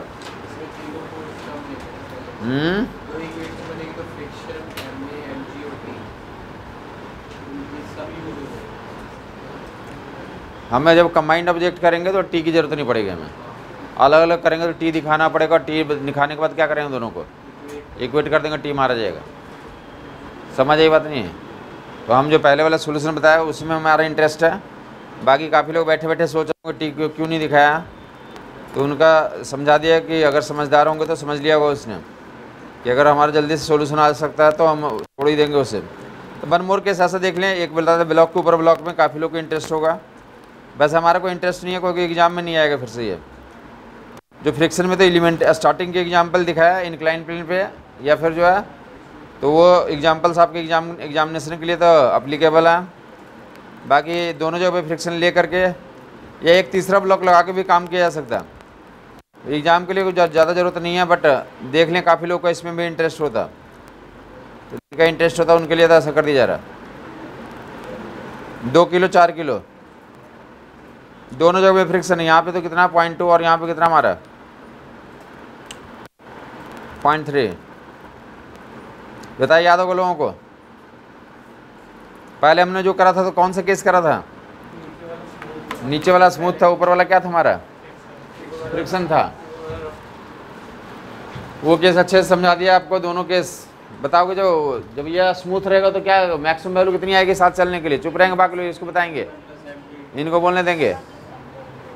हाँ, m1 + m2 into mu into जी कितना आ जाएगा वैल्यू। अगर ये स्मूथ रहेगा, अगर ये इतना रहेगा 0 यहाँ पे, अगर ये 0 रहेगा तो एफ मैक्स की वैल्यू 6 न्यूटन आएगी या 12 न्यूटन आएगी। m + m 6 हो गया, अब म्यू इंटू जी 2 हो गया, 12 न्यूटन आएगा मैक्सिमम फोर्स साथ चलने के लिए। कहाँ से कहाँ तक? 0 न्यूटन से लेकर 12 न्यूटन तक दोनों क्या चलेगा, साथ चलेगा। समझ आई बात नहीं? अब 15 न्यूटन पे 15 न्यूटन पे दोनों का एक्सेलरेशन कैसे, कितना कितना आएगा ऊपर वाले का एक्सेलरेशन? ऊपर वाला का तो म्यू जी 2 ही आएगा, और नीचे वाला का 15 माइनस, नीचे वाला का 15 - 4 बाई 4। तो ऐसा करके निकाल लोगे। अब दोनों ऊपर नीचे दोनों ही दिखाया हुआ, ऊपर देखा मैं सोल्व कर दे रहा हूँ। एफ की वैल्यू बतानी है, फिर से बतानी है कि एफ की वैल्यू बताओ, ताकि दोनों क्या करें, both blocks move together. F max निकालना है, वो फंडा वही लगेगा, बोथ मूव टुगेदर।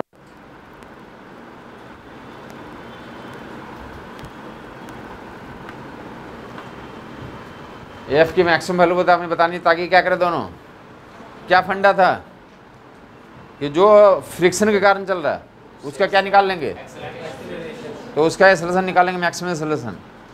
और साथ चलने के लिए दोनों का एक्सेलरेशन वही होगा, यही फंडा लगाया था ना, दोनों का एक्सेलरेशन सेम होगा, दोनों का एक्सेलरेशन सेम था, यही कर रहा था ना। तो नीचे वाला जब स्मूथ था तो टोटल मास को एक्सेलरेशन से गुना करके बाउंड्री वैल्यू निकाल लिया था, मैक्सिमम फोर्स की वैल्यू निकाल लिया था। बट यहाँ पे नीचे भी क्या हमारा रफ है, नीचे भी क्या हमारा रफ है। तो टोटल मास को एक्सेलरेशन से गुना नहीं करेंगे, total mass net force equal to mass into acceleration यहाँ पे लगाना पड़ेगा। नेट फोर्स इक्वल टू ऊपर देगा नॉर्मल कितना हो गया 2 किलो और 4 किलो में नॉर्मल की वैल्यू ऊपर देगा। सब लोग ओरली बता सकते हैं नॉर्मल की वैल्यू यहाँ पे 20 न्यूटन, यहाँ पे नॉर्मल की वैल्यू 20 न्यूटन, ठीक है। ये लिमिटिंग फ्रिक्शन की वैल्यू म्यू इंटू 20 4 न्यूटन, इतना तक ओरली समझ में आ जाना चाहिए। आप इस तरह के हैबिट से ऊपर उठें, क्या ज़बरदस्ती पेन लेकर के नॉर्मल ऊपर दिखाया और 2G नीचे दिखाया, फिर n इक्वल टू 2G लिखा और फिर रेड पेन से तो उसमें बॉक्स लगाया। ये होता ना कि आप क्वालिटी स्टडी करें। काफ़ी लोग बोलते हैं मैं 6 घंटे पढ़ता हूँ या 16 घंटे पढ़ता हूँ, हमारा रिजल्ट नहीं होता। तो हमें क्वालिटी स्टडी करना होता है। क्वालिटी स्टडी के लिए तो 6 घंटा मोर देन सफिशिएंट होता है 720 नंबर लाने के लिए। ज़बरदस्ती का काम नहीं करते कि हमने फिजूल में काम कर रहे हैं। आपको समझ में आना चाहिए कि नॉर्मल की वैल्यू 20 न्यूटन है, हमें समझ में आता है। हम सपने देख रहे हैं या सो रहे हैं तब भी नॉर्मल की वैल्यू 20 न्यूटन पहचानेंगे, लिमिटिंग 4 न्यूटन पहचान लेंगे। समझ आई बात नहीं आई? तो आप अपने आप को अपना लेवल एलिवेट करें कि 4 न्यूटन लिमिटिंग यहाँ पे है। अब इसका मैक्सिमम एक्सेलरेशन निकालने के लिए इस पर लिमिटिंग फ्रिक्शन को इसके मास से डिवाइड कर देंगे, 4/2 कर लेंगे तो कितना आ गया 2 आ गया। समझ आ गई बात नहीं आएगी? कितना आ गया? क्लियर बात हो गई? आ गया बेटा। नॉर्मल कितना कैसे? नॉर्मल 20 फ्रिक्शन की वैल्यू म्यू टाइम्स n तो 4 न्यूटन, तो लिमिटिंग फ्रिक्शन को मास से डिवाइड कर देंगे तो एक्सेलरेशन इसका मैक्सिमम जो होता है कितना हो गया तो 4/2, तो कितना आ जाएगा 2 आ जाएगा। समझ आ गया होगा लोगों को?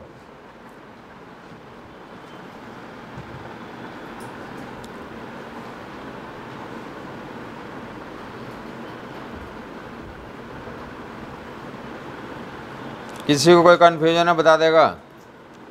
तो इसका मैक्सिमम एक्सेलरेशन बच्चा बोल रहा है, एफ की मैक्सिमम वैल्यू निकालने जा रहा हूँ, बट वो पार्ट लिखने की ज़रूरत नहीं है।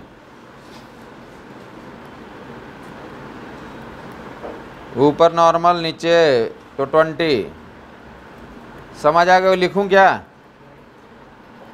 काफ़ी 2 और 4 किलो वाले एग्जाम्पल बहुत हो चुका है। यहाँ पे नॉर्मल 20 न्यूटन बहुत हो चुका है। लिमिटिंग फ्रिक्शन इसका डायरेक्ट एक्सेलरेशन लिख देता हूँ, इसका मैक्सिमम एक्सेलरेशन कितना डायरेक्ट, ये भी काफ़ी रिपीट हो चुका है। इंटायर सिस्टम का मैक्सिमम एक्सेलरेशन कितना 2 ही रहेगा साथ चलने के लिए। साथ चलने के लिए इसका भी तो 4 किलो वाला का भी कितना हो जाएगा। तो अब यहाँ पे नॉर्मल बताओ ऊपर देगा, यहाँ पे नॉर्मल 60, यहाँ पे 60 नॉर्मल। यहाँ पे जिनको दिक्कत है बता दें नॉर्मल 60 कैसे हो गया। जिस पॉइंट पे कोई एक्स्ट्रा फोर्स नहीं लग रहा तो क्या बता था, जिस पॉइंट पे नॉर्मल निकालना उसके ऊपर के मास से जी से गुना कर दें तो यहाँ पे तो 60 न्यूटन आ गया। क्लियर है? लिमिटिंग फ्रिक्शन तो 60 × 0.3 60 × 0.3 18 न्यूटन। 60 × 0.3 कितना 18 न्यूटन। किसी को कोई कन्फ्यूजन बताएगा? अब मैक्सिमम फोर्स निकालने के लिए पहले क्या करते देखोगे, पहले हम लोग ये करते थे, ये एफ की value total mass into acceleration कर देते थे। बट यहाँ पे क्या है, टोटल मास इंटू एक्सेलरेशन दोनों के साथ में चलाना। तो टोटल मास इंटू एक्सेलरेशन करेंगे तो यहाँ पे चूंकि पीछे क्या लग रहा है, इसको आगे खींचोगे तो इस पे पीछे फ्रिक्शन भी लग रहा है, इससे पीछे क्या लग रहा है। तब नेट फोर्स ऐसे निकाल लेंगे, this minus friction force equal to total mass into acceleration करेंगे तब आंसर आएगा यहाँ पे। इसलिए पहले स्मूथ होता था, यहाँ पे फ्रिक्शन नहीं लगता था। नेट फोर्स कितना था F, total mass into acceleration कर देते थे। अब यहाँ पे क्या हमारा, तो नेट फोर्स कितना आ जाएगा, दिस माइनस इस friction equal total mass into acceleration. या तो डायरेक्ट टोटल नेट फोर्स समझ में आता है तो नेट फोर्स यहाँ पे देख लेंगे, पीछे क्या लग रहा है 18 न्यूटन का लिमिटिंग फ्रिक्शन यहाँ लग रहा है, दोनों को साथ चला रहे हैं ना, तो नेट फोर्स में कितना आएगा F minus equal to 6 into कितना 7 वाला एक्सेलरेशन,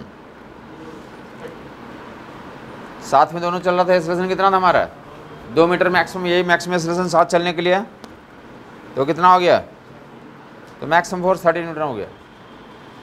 अगर नीचे स्मूथ होता तो कितना मैक्सिमम फोर्स आता था, तभी 12 न्यूटन आता था। अगर नीचे वाला रफनेस है और इतनी वैल्यू हो जाए तो कितना आ रहा है ये 30 न्यूटन। क्लियर हो गया, किसी को दिक्कत है बता देगा। इस डायग्राम में जो दिया था वैल्यूज लिया था उसके अनुसार से तो कितना आ रहा है मैक्सिमम फोर्स 30 न्यूटन। क्लियर हो गया। अभी फिर से लेकर फिर से निकालने की जरूरत है क्या, किसी को समझ नहीं आया तो बोल देगा हाँ, अलग चलाएंगे ना, अभी साथ चलने में कोई दिक्कत नहीं है ना, अलग चलाएंगे अभी। हाँ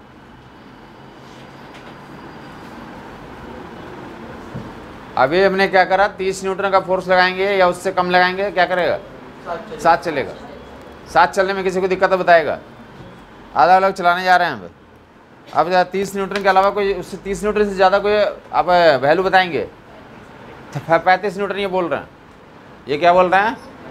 तो क्वेश्चन यहाँ से सवाल स्टार्ट किया कि यहाँ पे 35 न्यूटन का फोर्स लग रहा है, तो पहले तुम ये करके बाउंड्री निकालोगे 30 न्यूटन और 35 लगाया, तो तुम क्या डिसाइड कर लोगे, अलग अलग चलेगा, क्या चलेगा अलग अलग। तो उसका एक्सेलरेशन तो उतना ही हो सकता है, औकात उसकी कितनी है 2 ही की है, और इसकी नेट फोर्स निकाल लेंगे। ये 35 है, इसमें 35 न्यूटन, 18 न्यूटन यहाँ पे पीछे लग रहा है, और 4 न्यूटन ऊपर भी लग रहा है बीच में, 18 और 4 कितना हो गया, तो 35 में से 22 माइनस कर लो, 13 आ गया, और 13/4 कर देंगे तो क्या निकल जाएगा, एक्सेलरेशन निकल जाएगा। समझ नहीं आया कुछ। जब अलग अलग चल रहा है ना तो यहाँ भी फ्रिक्शन इस पर दिखाएंगे, यहाँ भी फ्रिक्शन दिखाएंगे। यहाँ 18 न्यूटन, यहाँ पे 4 न्यूटन, टोटल पीछे कितना लग रहा है 22 न्यूटन का फोर्स अपोज कर रहा है, आगे 35 लग रहा है, 22 अपोज कर रहा है, तो नेट कितना आ जाएगा 13 आ जाएगा। और इसके मास से डिवाइड कर लेंगे तो एक्सेलरेशन आ जाएगा, इसके मास से डिवाइड कर लेंगे तो क्या आ जाएगा इसका। ज़्यादा में और किसी को दिक्कत आ रही है, ज़्यादा 35 से 30 से ज़्यादा और क्या होता साहब, 40 बोल रहे हैं, बताएंगे एक्सेलरेशन साहब 40, दोनों का एक्सेलरेशन बताएंगे। साथ चलेगा अलग चलेगा, अलग चलेगा। ऊपर वाला का तो उतना ही हो सकता है, 2 ही हो सकता है। क्यों 2 ही होगा, अरे फ्रिक्शन कारण चल रहा था, वो तो फ्रिक्शन कारण चल रहा था ना, तो उसका उतना ही हो सकता है। समझ आ गया होगा लोगों को।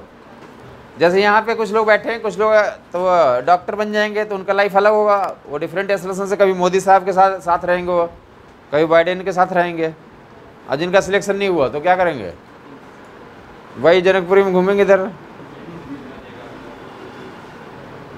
समझ आई बात नहीं, क्योंकि सिलेक्शन नहीं होता, औकात उतनी है जनकपुरी में घूमने की रहेगी। जिनका सिलेक्शन हो गया तो अलग अलग डिफरेंट, पहले साल से जो ना उनका बहुत सारा मौका मिलता रहता है। ये पहले साल में जब पहले आपका एम्स में एडमिशन हो गया, मौलाना आजाद में एडमिशन मिल गया, तो पहले साल से ये आप काफ़ी बिजी हो जाएंगे। ये सब चीज़ नहीं पता,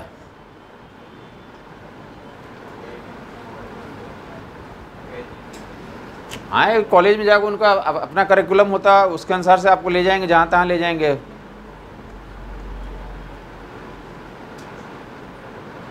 तीन महीना गैप होता है ना, तो विंटर वेकेशन, समर वेकेशन, उसमें भी कहीं बाहर जाते हैं लोग, पूरा ग्रुप का ग्रुप जाते हैं। तो एम्स में जब 100 बच्चे पढ़ रहे हैं तो सारे ग्रुप ही जाता है यहाँ पे, इंजॉय भी करता है और अपना जो भी प्रैक्टिकल करना हो तो प्रैक्टिकल भी करता है। कॉलेज टूर भी होता है, पर्सनल टूर भी होता है। समझ आई बात नहीं। तो मैं सिलेक्शन हो गया तो अपना अपना अलग हो जाता है, उनका रेंज फिक्स नहीं है। समझ आई बात नहीं आई। जिनका सिलेक्शन हो गया उनका एक्सेलरेशन क्या होता रहेगा, चेंज होता रहेगा। वो डिपेंड करता है कि तो कहाँ पे सिलेक्शन हुआ, कैसा सिलेक्शन हुआ। आज जिनका नहीं सिलेक्शन हुआ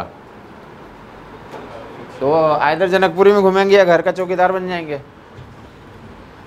घर की रखवाली में उनका अपॉइंट कर दिया था कि घर की रखवाली करो तुम, मम्मी पापा बाहर जाते बोलते तुम घर पे रहो बेटा, पढ़ो तुम फिर से, तुम्हारा सिलेक्शन नहीं हुआ है, बार बार तुम्हें एहसास करवाया जाएगा। तो आप सिलेक्शन लेना इतना ही आसान है कि समझ लेंगे, जाके टिक आउट कर देंगे विद इन से टाइम, तो आप सिलेक्ट हो जाएंगे, आपका भी कोई लिमिट नहीं है। फिर समझ नहीं आया कुछ? तो जिनका सिलेक्शन 40 स्टूडेंट का फोर्स लगाया था, पहले तो पता होना चाहिए सिलेक्शन के लिए कितना चाहिए, 30 या उससे ज़्यादा। 30 से ज़्यादा 35 उनका आया था, 35 आया तो उनका सिलेक्शन आपने निकाल लिया था। 35 जब लगाएंगे तो इनको 35 पे सिलेक्शन मिला, तो इनका सिलेक्शन 11/, और 13/4 आ गया था, और ऊपर वाला का 2 ही हो सकता, उनका सिलेक्शन नहीं हुआ था, ऐसे माने। इनका 40 हुआ था, तो 40 - 22 18/4, और ऊपर वाले का औकात कितना था 2। आप कितना चाहेंगे? 50 - 22 50 - 28/4 7 मीटर पर सेकंड स्क्वायर, और ऊपर वाले का 2 ही रहेगा। हाँ जी, आप कितना चाहेंगे? 720 720, और कितना पीछे है? 22। नेट फोर्स कितना आ गया? 698। टोटल इनके मास से डिवाइड करें 4 से। समझ आई बात नहीं आई? 720 - 22 कितना आ गया? 690/4। तो उन्होंने कितना मांग किया? 720। कट के कितना आया फिर? 698। समझ नहीं आया? नेगेटिव मार्किंग फ्रिक्शन काम करता है, एग्जाम में भी करता है। अगर जो है आप एग्ज़ाम में जाते हैं 720 टारगेट भी है और करके भी आगे सक्सेसफुली, फिर भी कुछ फ्रिक्शन फोर्स रहते हैं, कोई भी सिस्टम आइडियल नहीं होता। अगर आइडियल सिस्टम निकल गया, क्या सिस्टम निकल गया, तब वहाँ पे फिर क्या हो जाएगा सोल्यूशन। समझ आ गया होगा लोगों को? तो आपको समझ में आ जाएगी। तो अब आपको समझ में आ गया कि 30 से ज़्यादा कोई भी अपने औकात से जो भी लेना चाहते हैं लेते रहें। एक्सेलरेशन 4 किलो वाला का निकालते रहें, और 2 किलो वाला का अपना तो उतना ही एक्सेलरेशन चलता रहेगा। समझ आ गया होगा लोगों को? मैक्सिमम वैल्यू जो पूछ रहे थे, हाँ साहब अब बात क्यों कर रहे हैं आप? हाँ, आपने ही पूछा था ना कि 30 से ज़्यादा होगा तो क्या होगा, तो फिर बगल वाले से आनंद ले रहे हैं। अच्छा, कुछ और बता रहा है? अच्छा, तो ऐसा आनंद लेने लगा। नहीं बेटा, आते हैं, ठीक है, आप मेहनत करेंगे तो आपके ही आ जाएंगे। आप सोच रहे हो ना कि क्या होगा फिर, तो फूल माला की बारिश होगी ऊपर से, ठीक है। आप लाएं तो इतना ही आसान है। आपके वास्ते इनफ टाइम है कि बताया कि 720 लाने के लिए इवन जो है अब पढ़ने के लिए 2 महीना इनफ होता, मोर देन सफिशिएंट होता। बट उस वे में पढ़ रहे हैं, तब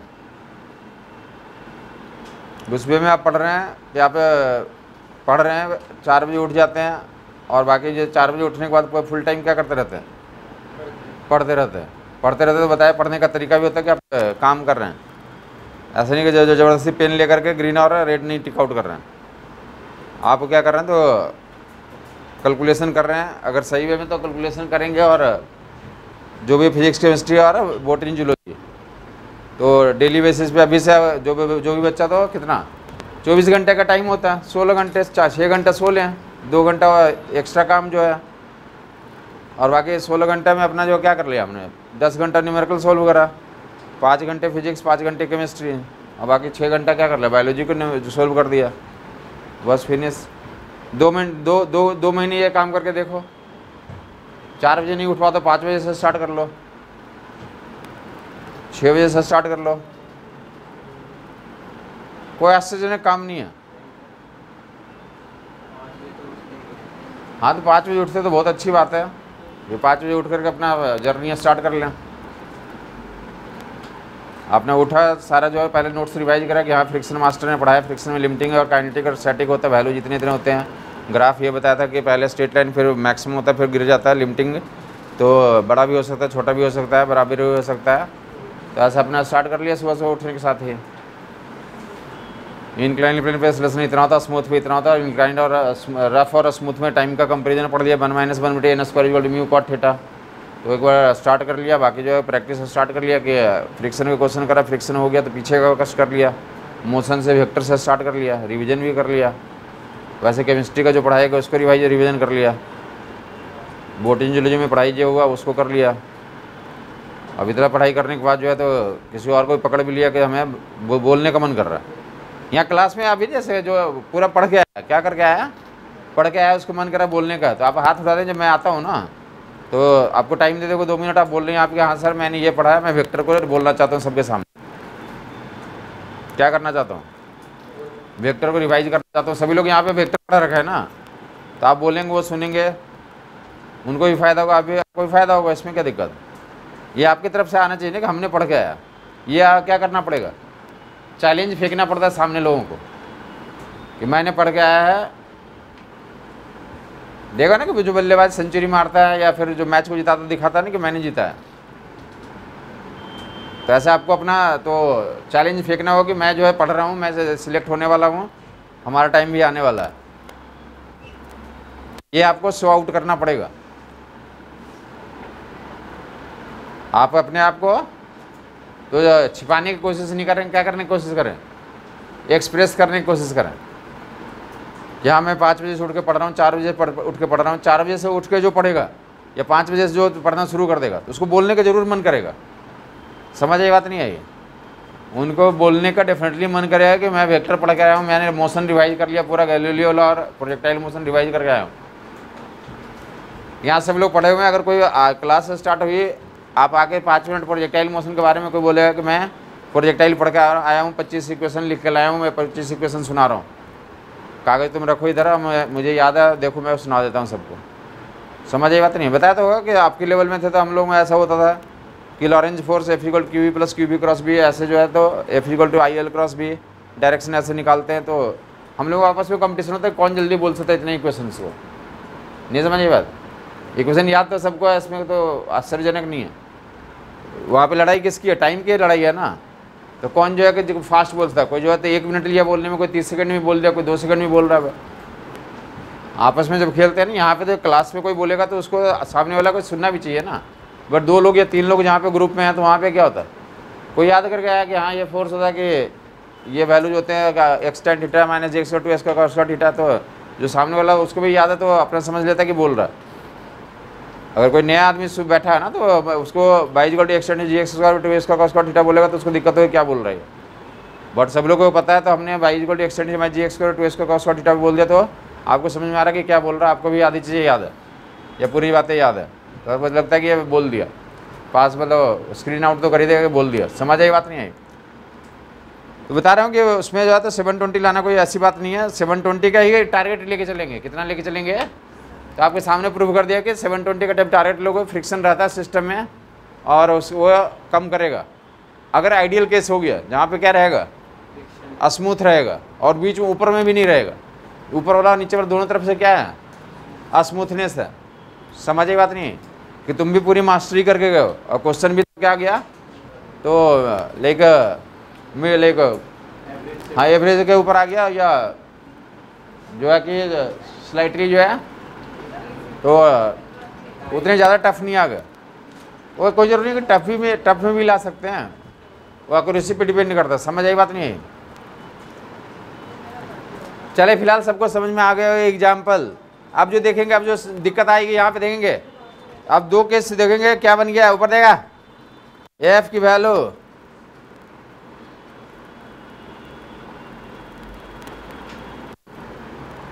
जिनको आलस आलस लगते रहता है ना, काफ़ी लोग क्लास में भी या घर पे भी या दिन भर आलस में रहते हैं, तो 4 बजे 5 बजे उठ करके या जितने बजे उठते हैं ना तो आधे घंटे के लिए योगा कर लें, तो उससे आपको जो तो फ्रेशनेस आ जाएगी।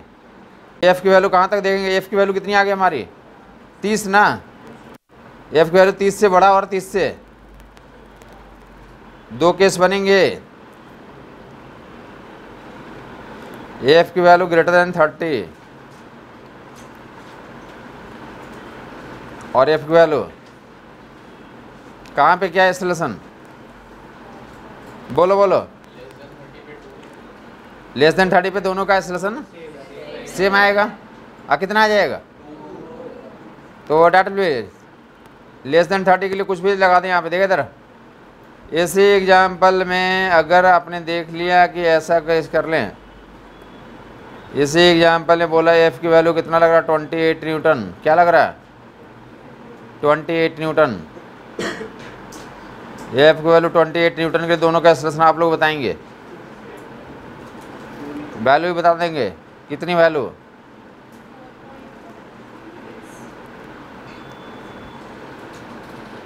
ट्वेंटी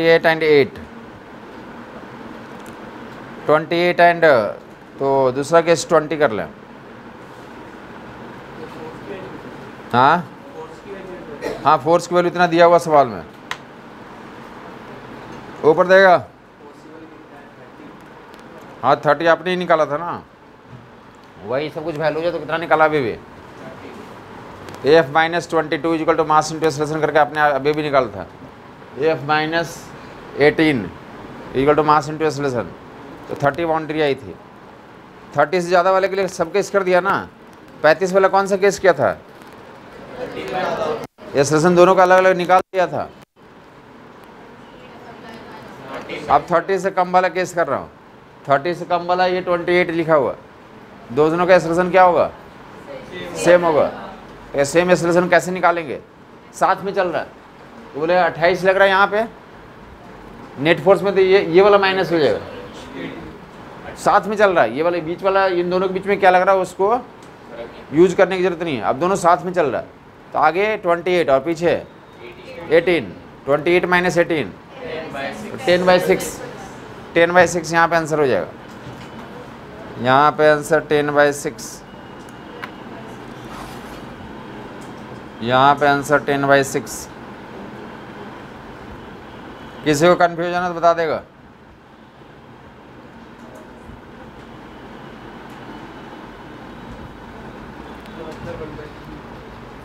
और वहाँ पे 20 माइनस कितना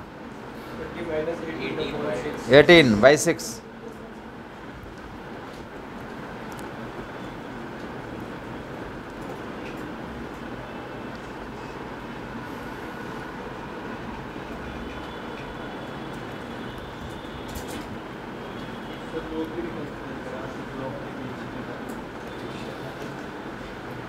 यहाँ पे 20 माइनस 18/6।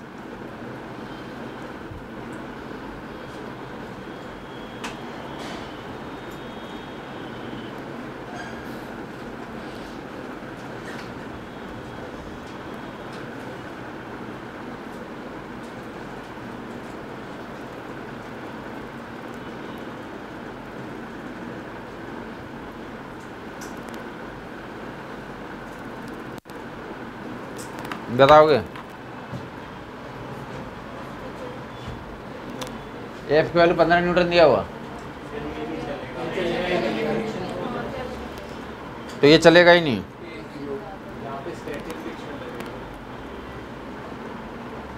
ये नहीं चलेगा। तो मैं बोलना चाहता हूँ कि एफ के बाउंड्रीज पे 3 कंडीशन निकल के आएंगे। एफ के बाउंड्री पे 3 कंडीशन आएगा कि एफ की वैल्यू कितनी कितनी कितनी। तो यहाँ पे कितना फ्रिक्शन है हमारा, 18 है। तो एक तो 0 से 18 के लिए, 0 से 18 के लिए एक्सेलरेशन की वैल्यू क्या हो जाएगी 0। इससे कम लगाओ तो नीचे वाला, नीचे का स्टैटिक फ्रिक्शन ज़्यादा चलेगा नहीं, 18 न्यूटन है ना। और दूसरा जो 18 से ज़्यादा के लिए और 30 से कम के लिए।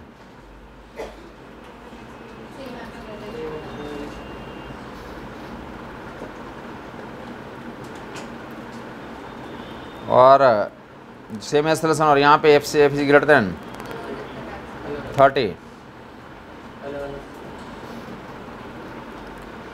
A1 A2 आ जाएगा।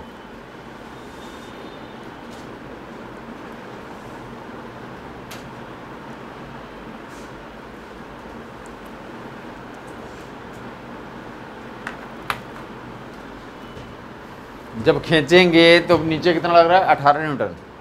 तो ये 0 न्यूटन या 1 न्यूटन लगाओगे चलेगा क्या, acceleration 0, 2 Newton, 3 Newton, 4 Newton, 5 Newton, 10 Newton, 15 Newton, 16, 17, 18 तक क्या रहेगा, ये चलेगा ही नहीं।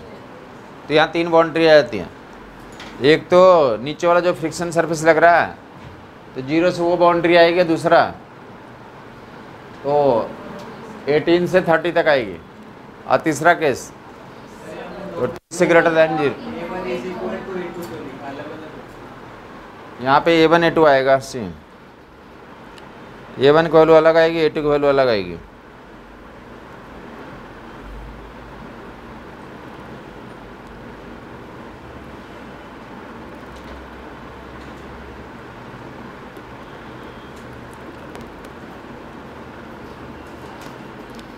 A1 अलग निकालोगे, A2 अलग निकालोगे। निकालना होगा यहाँ पे तो F by net force by total mass से डिवाइड कर देंगे यहाँ पे। और यहाँ पे इंडिविजुअल ब्लॉक का अलग, A1 के लिए नेट फोर्स अलग और A2 के लिए, और उनके इंडिविजुअल मास से डिवाइड कर दोगे। सर यहाँ पे ऊपर नीचे वाला एक फिक्स नहीं है, ऊपर वाला ऊपर ही तो मैक्सिमम 2 ही, नीचे वाले ऊपर दोनों के बीच में 4 न्यूटन का फ्रिक्शन था, तो 4 न्यूटन कुछ टाइम तक ना साथ में चल रहा है। 18 न्यूटन या 18 से कम लगाएंगे तो चल ही नहीं रहा, नहीं चल रहा ना, नहीं चल रहा। तो फ्रिक्शन की वैल्यू दोनों के बीच में कितना है, ऊपर दोनों के बीच में चल ही नहीं रहा। यहाँ पे फ्रिक्शन की फोर्स पूछा जाएगा तो कितना बताएंगे। यहाँ पे फ्रिक्शन फोर्स की वैल्यू नहीं चल रहा, स्टैटिक फ्रिक्शन होगा कितना, 0 हो गया, कुछ और होगा। बताता है कि जब नहीं चलता है तो फ्रिक्शन का अप्लाइड फोर्स के बराबर होता है। कैसे निकालते हैं, मास इंटू एक्सेलरेशन से। फ्रिक्शन के कारण जो ब्लॉक चलता है उसका मास इंटू एक्सेलरेशन से। ऊपर वाला ब्लॉक फ्रिक्शन के कारण चल रहा है वहाँ पे, तो मास इंटू एक्सेलरेशन करोगे, एक्सेलरेशन ही कितना हमारा 0, तो फ्रिक्शन फोर्स की वैल्यू कितनी हो जाएगी वहाँ पे 0। समझ आया नहीं आया।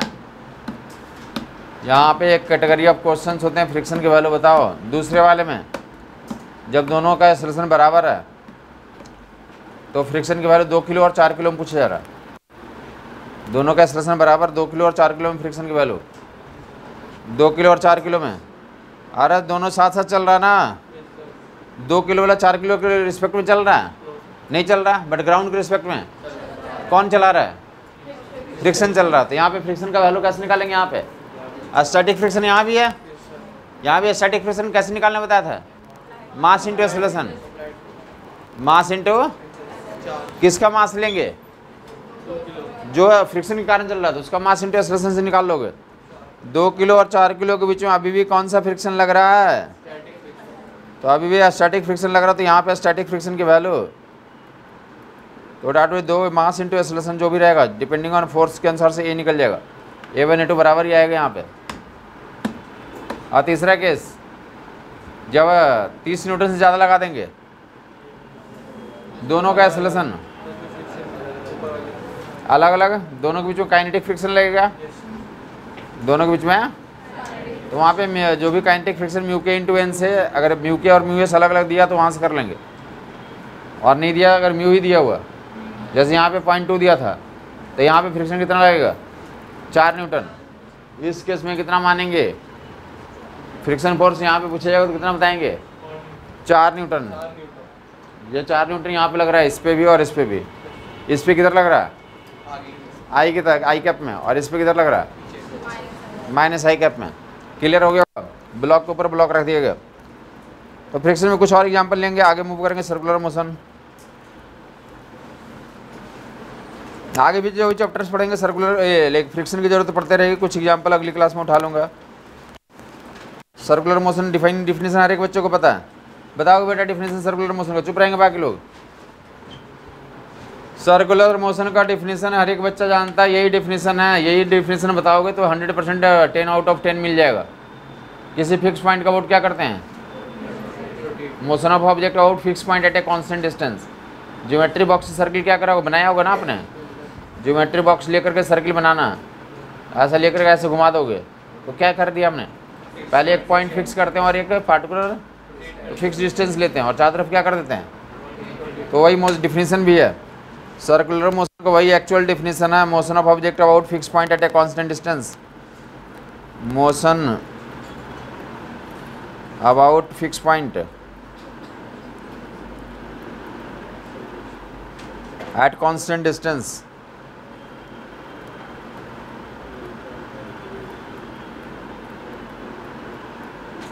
फिक्स पॉइंट को क्या बोलते हैं, centre.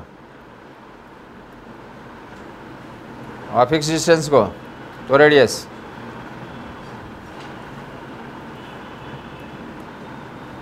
Motion of object about fix point at a constant distance that is called circular motion. Fix point को क्या बोलते हैं? सेंटर। और कांस्टेंट डिस्टेंस को क्या नाम देते हैं? जब ऐसा करोगे तो क्या दिखता है तुम्हें? ज्योमेट्री बॉक्स से तो ऐसा ज्योमेट्री क्या जाती है, जब ऐसा डिजाइन करोगे तो अपने आप ही ऐसे घूम जाता है और सर्कल बन के आ जाता है। ये 2-4 एग्जाम्पल देखोगे। स्ट्रिंग को स्टोन में बांध करके घुमाते हैं। स्ट्रिंग को स्टोन में बांध करके क्या करोगे आप? घुमाओगे तो कैसे बन जाएगा? या अपने सर के ऊपर ऐसे हाथ को ऐसे घुमाओ, घुमा घुमा सब लोग करेंगे।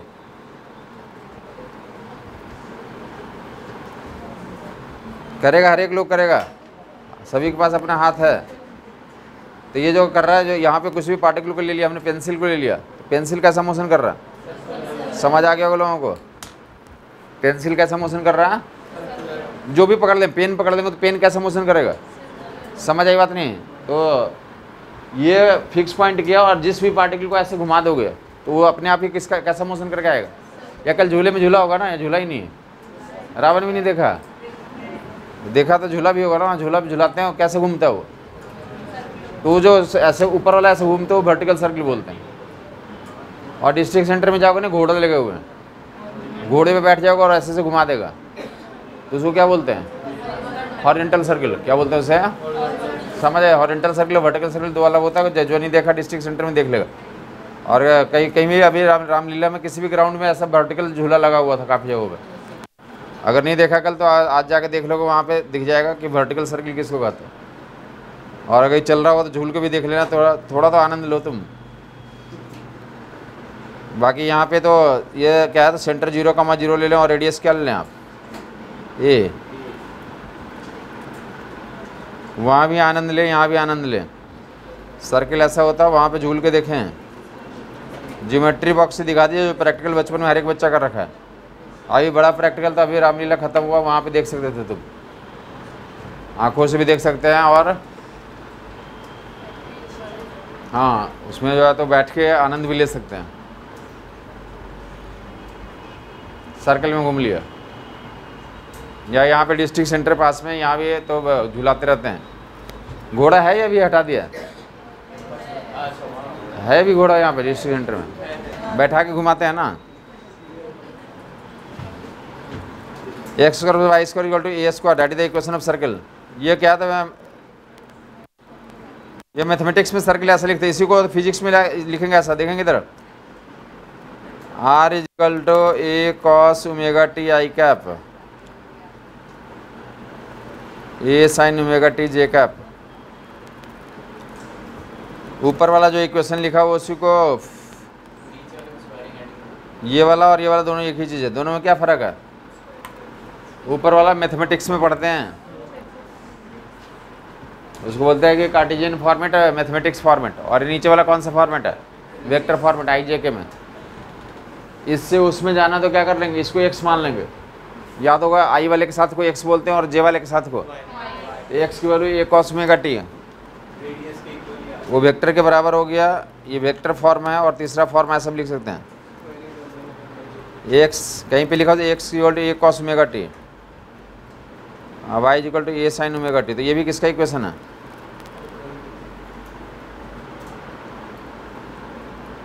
तीनों अलग अलग फॉर्मेट है, तीनों ही किसको रिप्रेजेंट कर रहा है?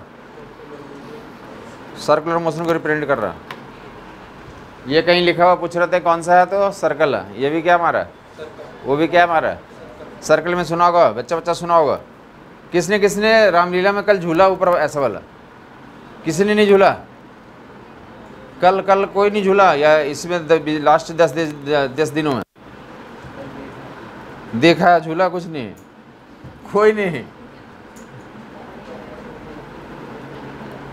चले, मैं ये बोलना चाहता हूँ कि उसमें 2 तरह का, जब बैठोगे और उसमें शुरू में झूलता है, स्टार्ट चलते जाओगे तो शुरू में तो थोड़ा अच्छा लगता है, बाद में जो है ना काफ़ी लोग जाके डर जाते हैं। जब तेज़ी से झूलना शुरू करता है ना, वो मैक्सिमम स्पीड पे पहुंचता है। क्या पहुंचता है? मैक्सिमम स्पीड पे पहुंचता है। तो क्या लोग जाके क्या करते हैं? हम मजा आते हैं, या काफ़ी लोग जो है तो डिपेंड करता है क्या स्टेटस है आपका। मैं बोलना ये चाहता हूँ कि दो तरह का सर्कुलर मोशन होता है, एक तो घड़ी वाला और एक वो वाला वर्टिकल सर्किल में जो झूल रहे हैं। तुम्हें क्या होता है, धीरे धीरे स्पीड क्या होती जाती है, बढ़ती जाती है, क्या होती है। और जो घड़ी तुम्हारे घर में घड़ी लगा हुआ, घड़ी का मोशन भी कैसा मोशन है, सर्कुलर। तो घड़ी वाले को क्या बोलते हैं, तो ऐसा मोशन बोलते हैं, इसको बोलते हैं यूसीएम। ये पैरामीटर क्या रहेंगे। और दूसरा नॉन यूनिफॉर्म सर्कुलर मोशन, या फैन को भी जो नहीं देखा ना, तो फैन पे बैठ के कर सकते हो घर पे। फैन पे बैठोगे तो उसमें क्या होता हमारा, फैन को स्टार्ट करोगे धीरे धीरे क्या करता है वो, अरे उसकी स्पीड बढ़ जाती है, बढ़ती है ना, धीरे धीरे धीरे क्या करती है, फुल स्पीड पे चलना शुरू कर देता। जब फुल स्पीड पे चल रहा तो कहाँ पहुँच गया, इसमें पहुँच गया। और जब स्टार्ट किया था, ऑन किया था, तब क्या हो रहा था, या बंद करोगे तो क्या होगा। ये इसका मतलब क्या बोलोगे, यूनिफॉर्म सर्कुलर मोशन की प्रॉपर्टी है। पहली property S for speed same रहता है, स्पीड क्या होता है, और ए फॉर एंगुलर वेलोसिटी है, एंगुलर वेलोसिटी क्या होती है, सेम रहती है। और के ई फॉर काइनेटिक एनर्जी है। यूनिफॉर्म सर्कुलर मोशन में काइनेटिक एनर्जी क्या रहती है, कंजर्व रहती है, कांस्टेंट रहती है, सेम रहती है। और टी क्या हमारा टाइम पीरियड है। तो टाइम पीरियड जैसे यूनिफॉर्म सर्कुलर तुम्हारा घड़ी है ना, घड़ी है, एक टाइम पीरियड 12 घंटे में, और दूसरा भी कितने में 12 घंटे, और तीसरा भी मोटा वाला जो घंटा होता है, मोटा वाला 12 घंटे में एक टाइम पीरियड कंप्लीट कर लेता है। और जो मिनट वाला होता 1 घंटे में वापस आ जाएगा घूम करके। और सेकेंड वाला 1 मिनट में वापस आ जाएगा। समझ आई बात नहीं। तो किस पे तुम्हें कौन सा अच्छा लगता है, मिनट वाला। तो मिनट वाला का हमेशा टाइम पीरियड कितना रहेगा, 1 घंटा ही रहेगा। तो टाइम पीरियड कांस्टेंट होगा तो यूनिफॉर्म बोलेंगे। क्लियर हो गया लोगों को। या टाइम पीरियड को उल्टा को फ्रीक्वेंसी बोलते हैं, तो फ्रीक्वेंसी कांस्टेंट रहेगा। ये सारी चीज़ें कांस्टेंट रहेगी तो क्या बोलते हैं, यूनिफॉर्म। स्पीड चेंज करेगा, एंगुलर वेलोसिटी चेंज करेगा, काइनेटिक एनर्जी चेंज करेगा, टाइम पीरियड चेंज करेगा, फ्रीक्वेंसी चेंज करेगा। तो ऐसे चीज़ को क्या बोलते हैं, नॉन यूनिफॉर्म। वेलोसिटी दोनों में चेंज करता है, यहाँ भी चेंज करता है, यहाँ भी चेंज करता है। वेलोसिटी यहाँ पे सिर्फ और सिर्फ डायरेक्शन में चेंज करता है, और यहाँ पे मैग्नीट्यूड और डायरेक्शन दोनों में चेंज करता है। इसमें डिस्कशन करते हैं आगे नेक्स्ट टाइम।